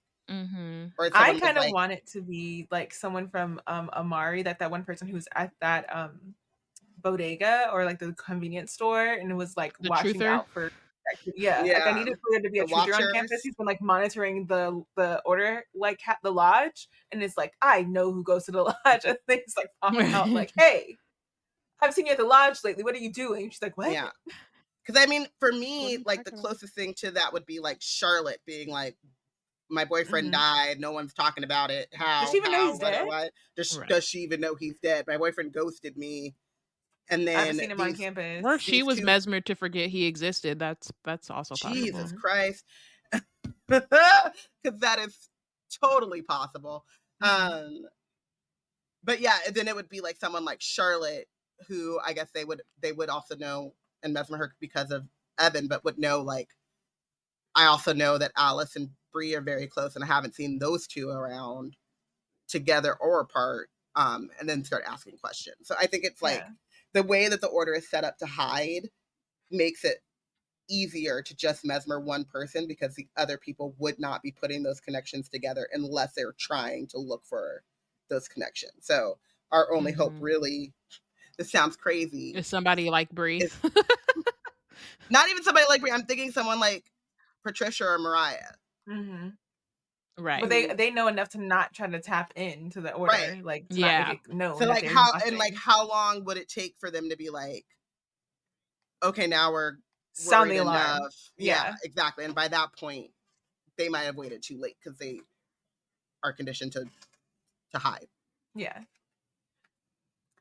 Yeah. So as I'm like, that was an aside tangent, but like this, we were talking about the food coming through the thing and her realizing that she has been getting drugged through that. So like for me, as I read that, I was like, poisoning her food is so the order. Like, and then on top, to make the even worse, is that she's been having the same like sandwich and like apple every day. So I'm like, the lack of appetizing food is even more so part of the torture in a white culture torture kind of way. Like they don't care about food like that, like seasoning and like tasting. Like it just, that's an extra layer of torture. Someone was talking about, and I did this. If you go and see any clip of Kamala Harris talking about food, the way her like whole demeanor changes, like there's like the clip of her talking about like the Thanksgiving turkey, and then like some 10-year-old kid had asked her favorite taco, and she was like, carnitas. But I don't do the onions. Do you do the onions? I don't do it. And then with a little bit of just a little cilantro, you know, like, and she gets really serious and into it. And I was thinking about this too, with like my mom is like, I'm like, you're always talking about meal planning, like what the next meal is. And I understood once I moved out on my own that like meal planning does take up a ridiculous amount of time, like brain space, because you have to get the ingredients and then you have to make sure that they're ready when you're ready to cook. And then you want to know, you know, so I got it after a while, but for a while I was like, why are we always talking about what's for dinner? Like, I just, you know what I mean? The idea that all I have to look forward to, because like you said, like we don't see, does she have any books? Does she have any, like the only constant in my day in this cage is my meal, and it's some bland ass sandwich, a piece of fruit, some applesauce, apple juice, maybe if I'm lucky, a pudding cup, like and it's drugged. And it's drugged. Yeah, it's like, and you're like, no. And I feel very aligned with Bree and what we're about to read, because I was like, I mean, and I also looked this up too. It's the same way I looked up like how long someone could last without a full sleep cycle. It's like the power of 3, right? So it's 3 days without water, 3 weeks without food, and then like 3 hours or something like that without oxygen, air. So 3 weeks without food. I think it's like 3 minutes. Yeah, 3 minutes. Like 3 minutes for air. Yeah. I would be like, dang, we really. It might be like 30 minutes without, but it's more than 3, because like if you're, that's one thing about Navy SEALs, is that they have to go. But they have increased lung capacity. Right. Okay, so I guess maybe it is 3 minutes for the average non-Navy SEAL. Yeah. Maybe it's the averages. Yeah, so 3 minutes without air, 3 days without water, and 3 weeks without food. So then she, at what point, like, you know what I mean? You stop eating. They're not going to let her die. But what's the alternative? I mean, Yeah. her getting her Arthur powers and just like trying to punch her way through until But- she has to run Right. into a freaking Yeah. Merlin, and then it's all over for her. So it's because she's she gonna- hasn't eaten. Yeah. We'll get there. Mhm. Yeah. But So so what had happened is the first time she gets any meal. So initially, when again, the first time I read this, I'm like, are they cluing in? Because it's like, does she have a trash can in her kitchenette? Because is she like able to throw away the food and make it seem like she's been eating and to kind of like throw them off? Or is she giving back the full food trays? And so now they're trying to appetize her with the first decent sounding meal that she's had since she's been there, which is like a steak smothered in brown gravy, mushrooms, and caramelized onions, which immediately makes her stomach like growl in front of her. And she's like, she calls it traitorous because she's like been doing so well, and then here she goes, like, okay, but this actually looks like an appetizing meal. it looks like it's been seasoned. Yes. Mhm. You got black folk in here. So she thinks I can skip this meal too, and this is how hunger will get you. She's like, I could skip this meal too, but then when Aramis comes for me, there could be an opportunity to escape, and then I'd be too weak to run. So like, it's fine for me to eat this meal because even if it's drugged, at least I will have the energy to run. Like, I have gotten enough of the drugs out of my system by skipping the bland meals that I can eat That's this Mhm. non-bland annoying. meal Mhm. and not be as drugged. That is hunger. Hunger really be playing. Yeah. Um. So as she goes to like stab her knife and fork into it, it hits something. So she moves the food until she sees a tiny black case about the size of her thumb under the gravy and beef, and she digs with her fingers until she can pull it out. There's a seal. She breaks the seal, and then her heart starts to race because she realizes what's happening. So she rinses it off, feels inside, and it's an earpiece like from a spy movie. So someone has slipped her not only the best meal she's seen in maybe a week, but also like some kind of spyware to go along with it. It's a food dead drop. Yes. And she also, mind you, she this is her first knifing and forking, so she didn't even put a bite in her mouth. She just went straight to opening up the earbud.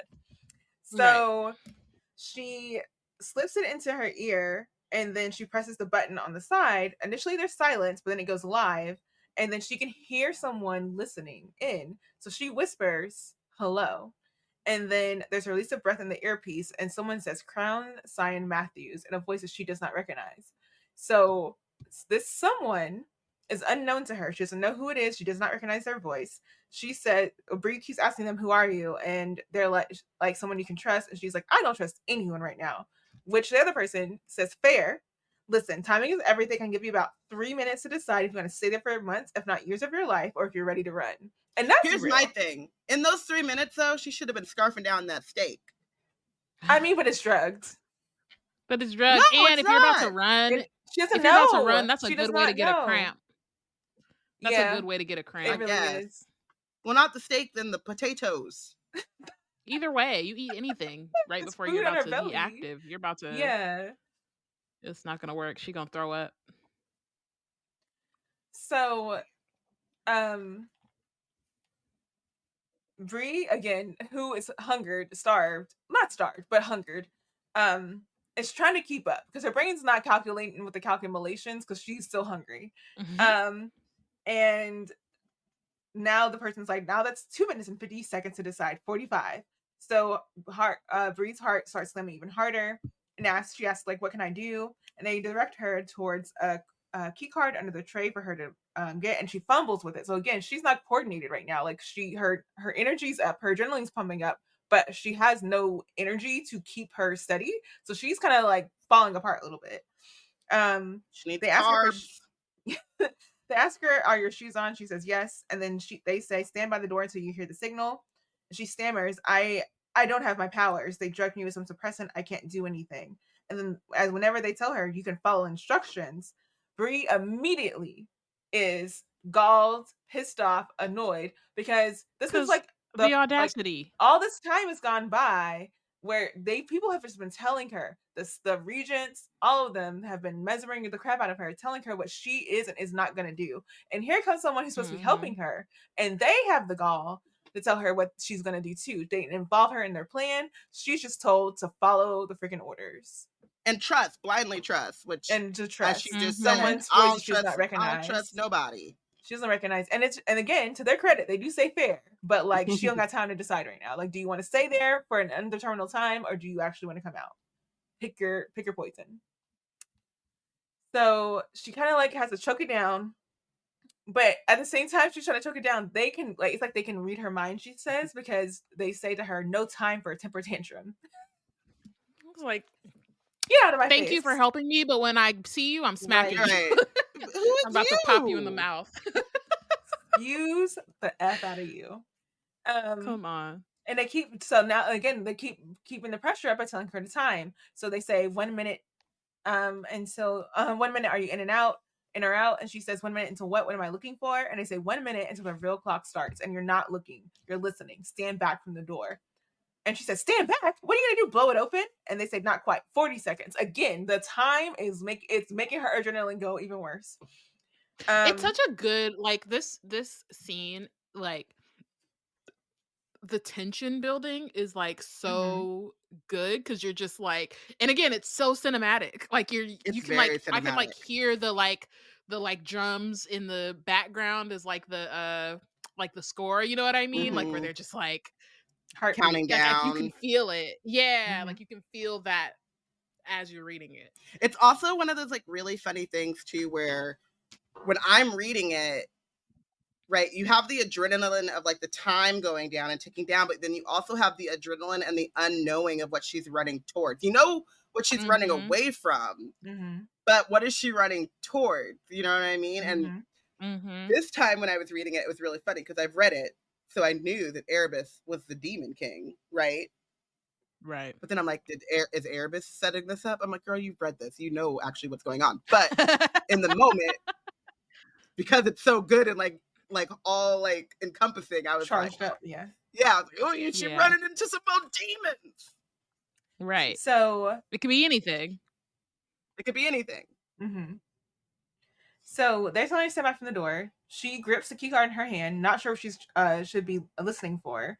Her heart's pounding, the blood is rushing in her ears, knees are steady, knees weak, arms are heavy, spaghetti, all of that. And suddenly she feels like she's like a vacuum is like hisses being released, and like the ground shudders under her feet, and then the ceiling groans. And I'm like, for me, when I read this, I'm like, this is as if there aren't enough metaphors for where Bree is in her life right now. She's feeling like she's being pulled into a vacuum of unknown. Like she's like this is her whole life in this moment. Like she's in the vacuum of the Regents' unknown kingdom, the void of this. Now she's going into another unknown space. So she just is like so discombobulated. She has like barely any like emotional regulation in this moment. And now physically her balance is being taken away from her. And then to even more the sensations, her ears are ringing, an alarm blares all around her, and it echoes outside of the window, like the whole fortress is screaming. And she wants to ask questions, but the person's like, let's go, the wards in the dome are down, the 5-minute window of escape that I promised just started, swipe the card. So she has to run forward and hit the reader. The door only cracks an inch, but from there she is able to get down and into the hall.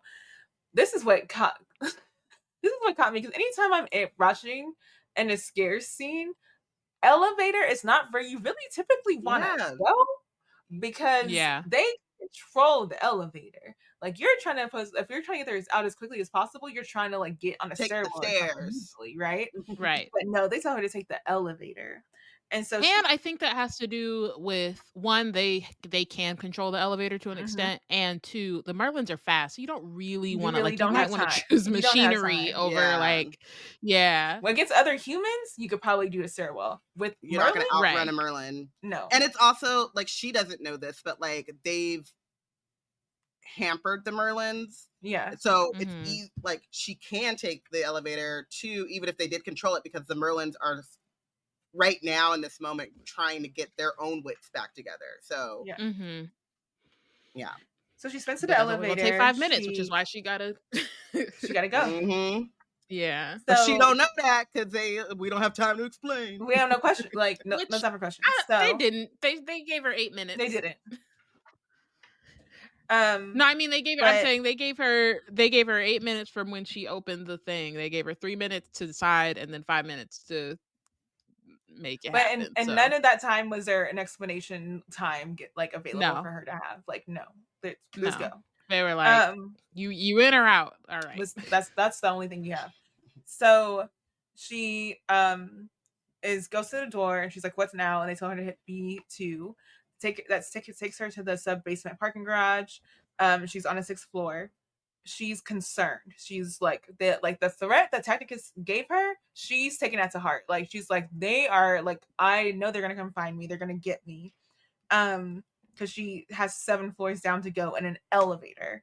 And then the person on the earbud says, "You've got a head start. The building is empty. Do not panic."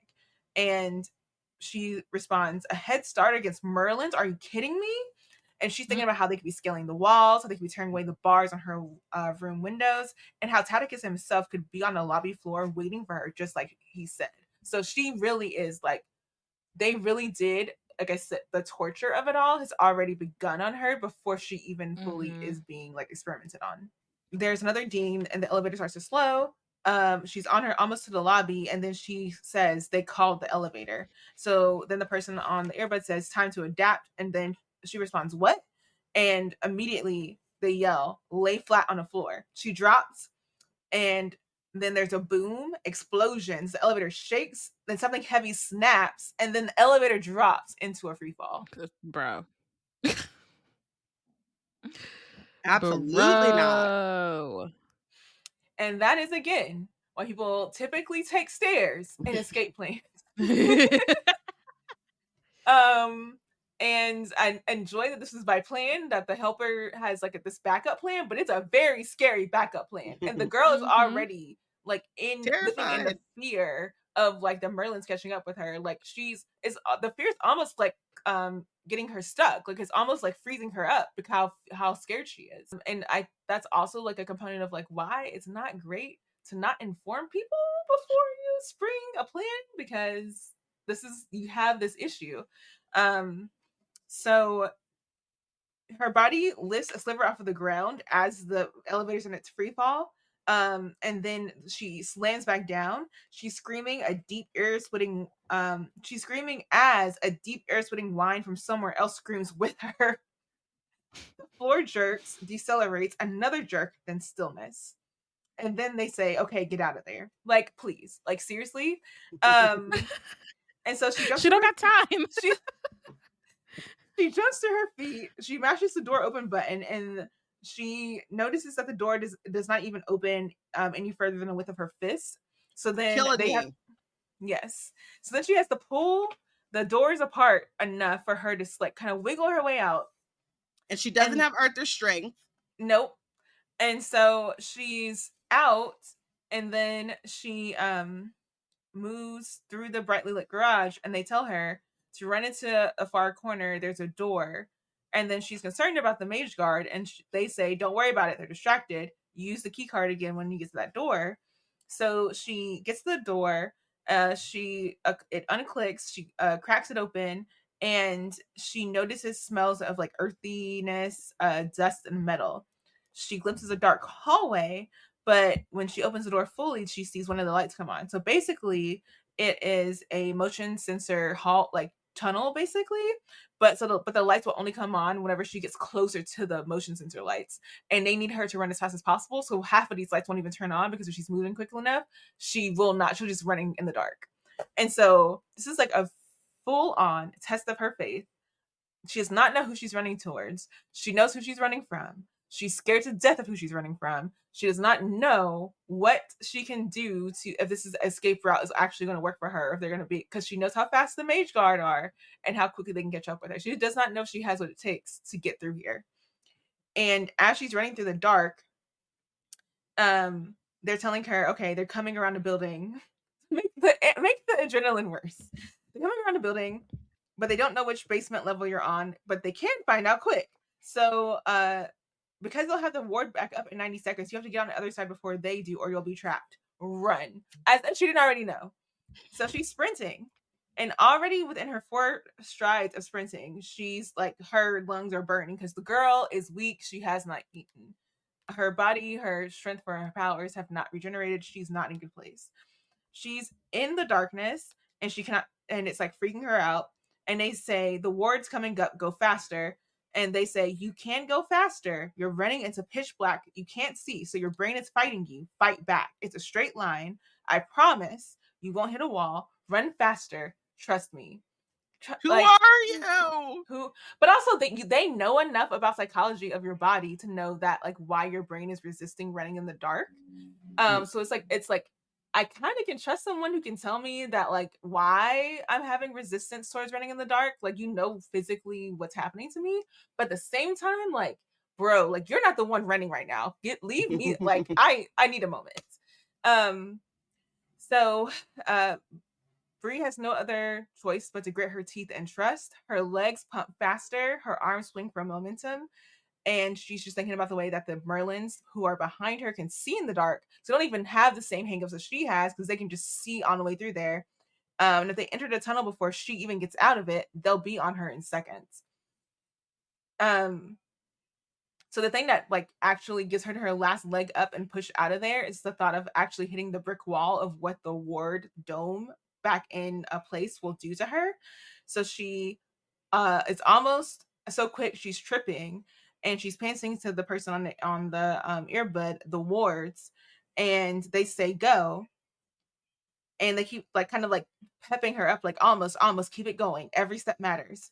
And soon as she gets like one heel strike down, she feels a ward ripple down her spine, and in her next step it snaps out on the floor only a step behind of where she is currently. She can't help but glance back, and she sees the shining blue barrier illuminate the rest of the hall with all the red emergency lights. She keeps running and sees the exit door. As soon as she hits the crash bar, the alarm goes off, and she stumbles off onto a concrete pad facing a service road.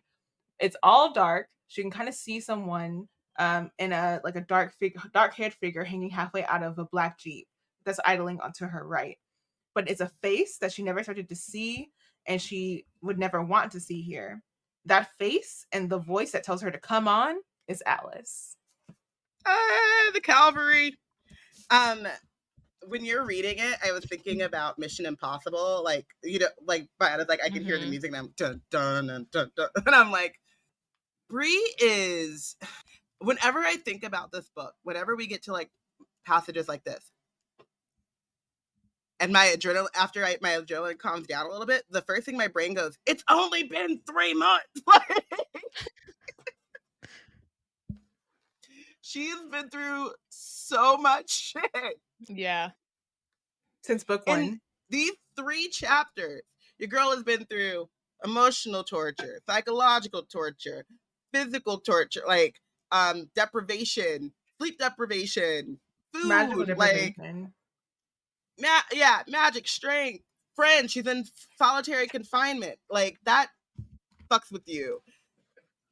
And then run as fast as like, and then it's like the exact opposite where she's got to be super physical.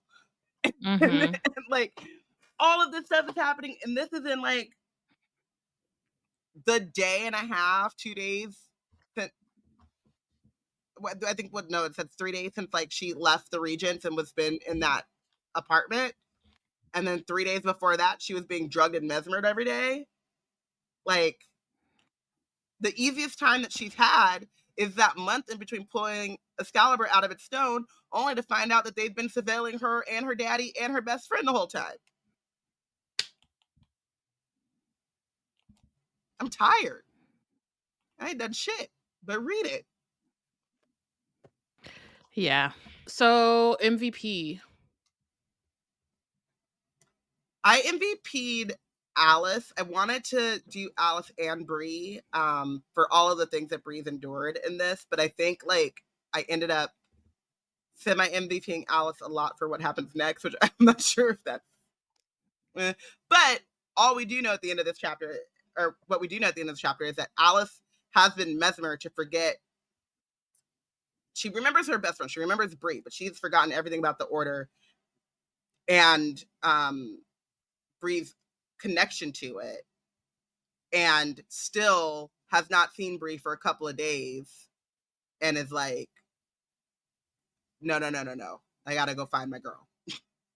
So, from what we know here, it is spoiler heavy. She was able to break the mesmer too, which is like, now I'm like, okay. But yeah, I feel like, not to say that Bree signed up for a lot of this, but like, I just feel like Alice is doing a lot with not even the amount of like gifts and not gifts. Ooh, not me using the colonizers vocabulary. But like the powers and things that Bree does have. So yeah. I MVP'd Bree's allies, because that took some powerful like planning and like building.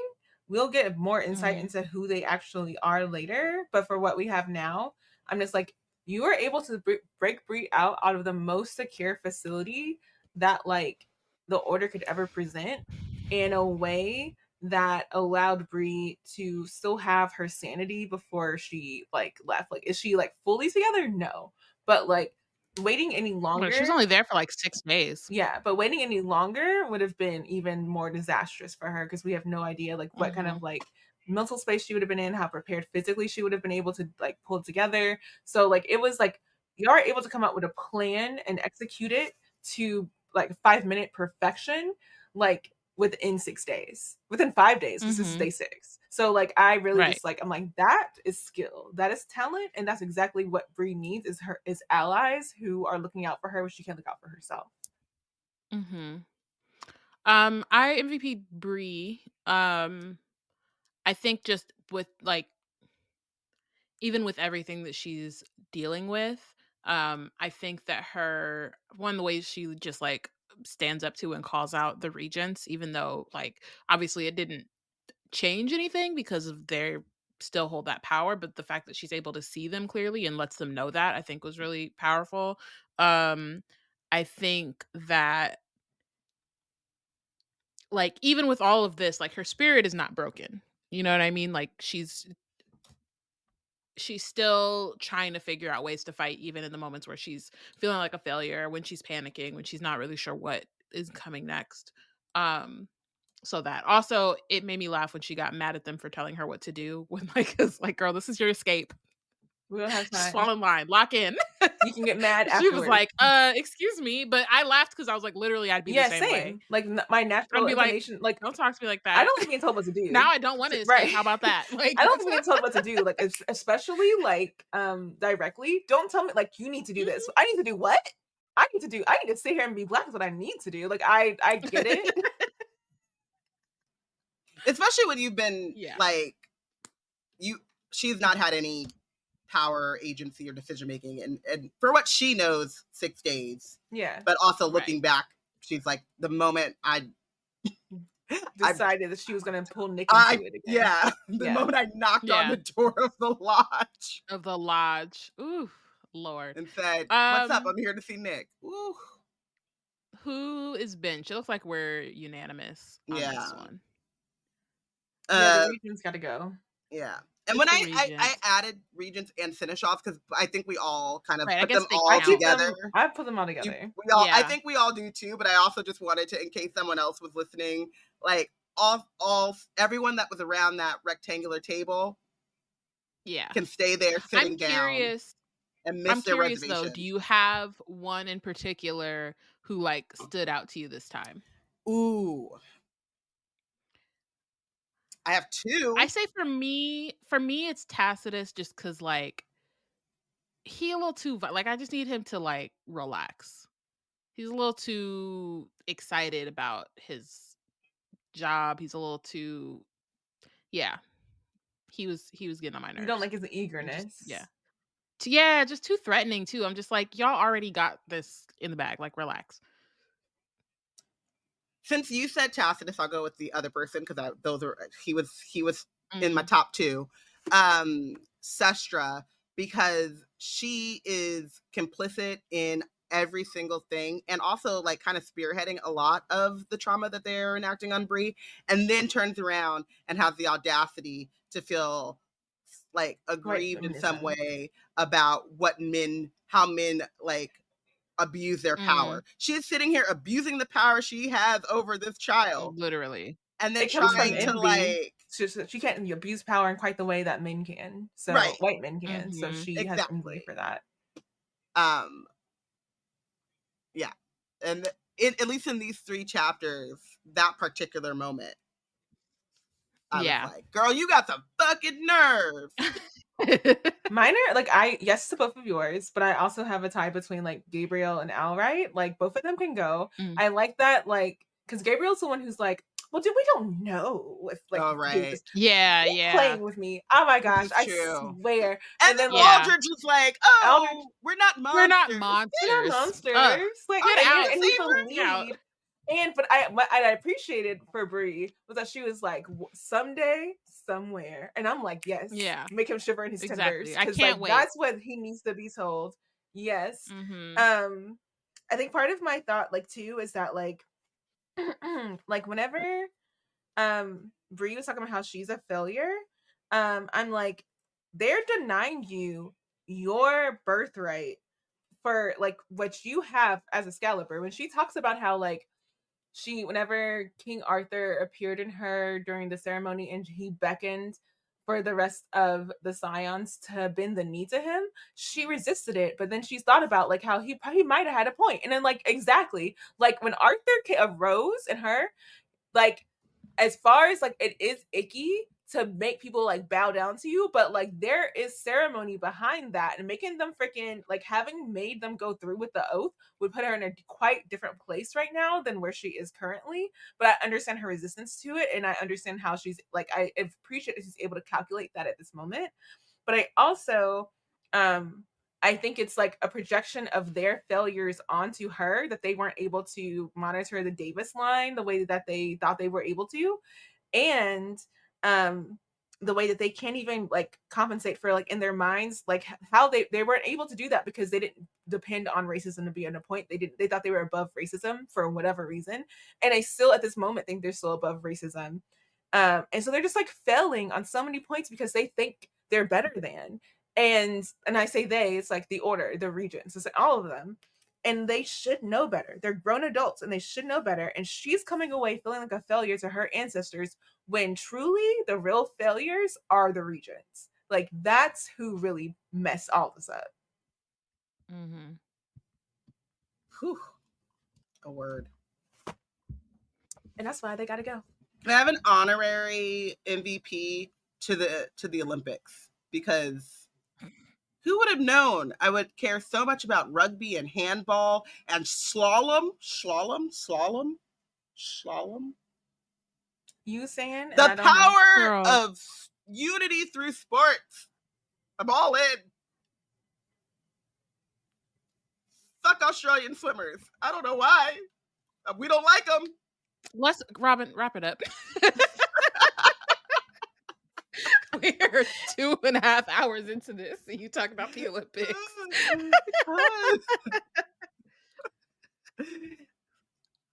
All right. Thank you for listening. Join us next week when we discuss chapters 19 through 21. Wizard Team is part of the Black Nerds Create Collective. If you want to keep up with our content, you can check out our website at blacknerdscreate.com. Follow us on Instagram and Tumblr at Wizard Team Pod and at Black Nerds Create. Bye, USA.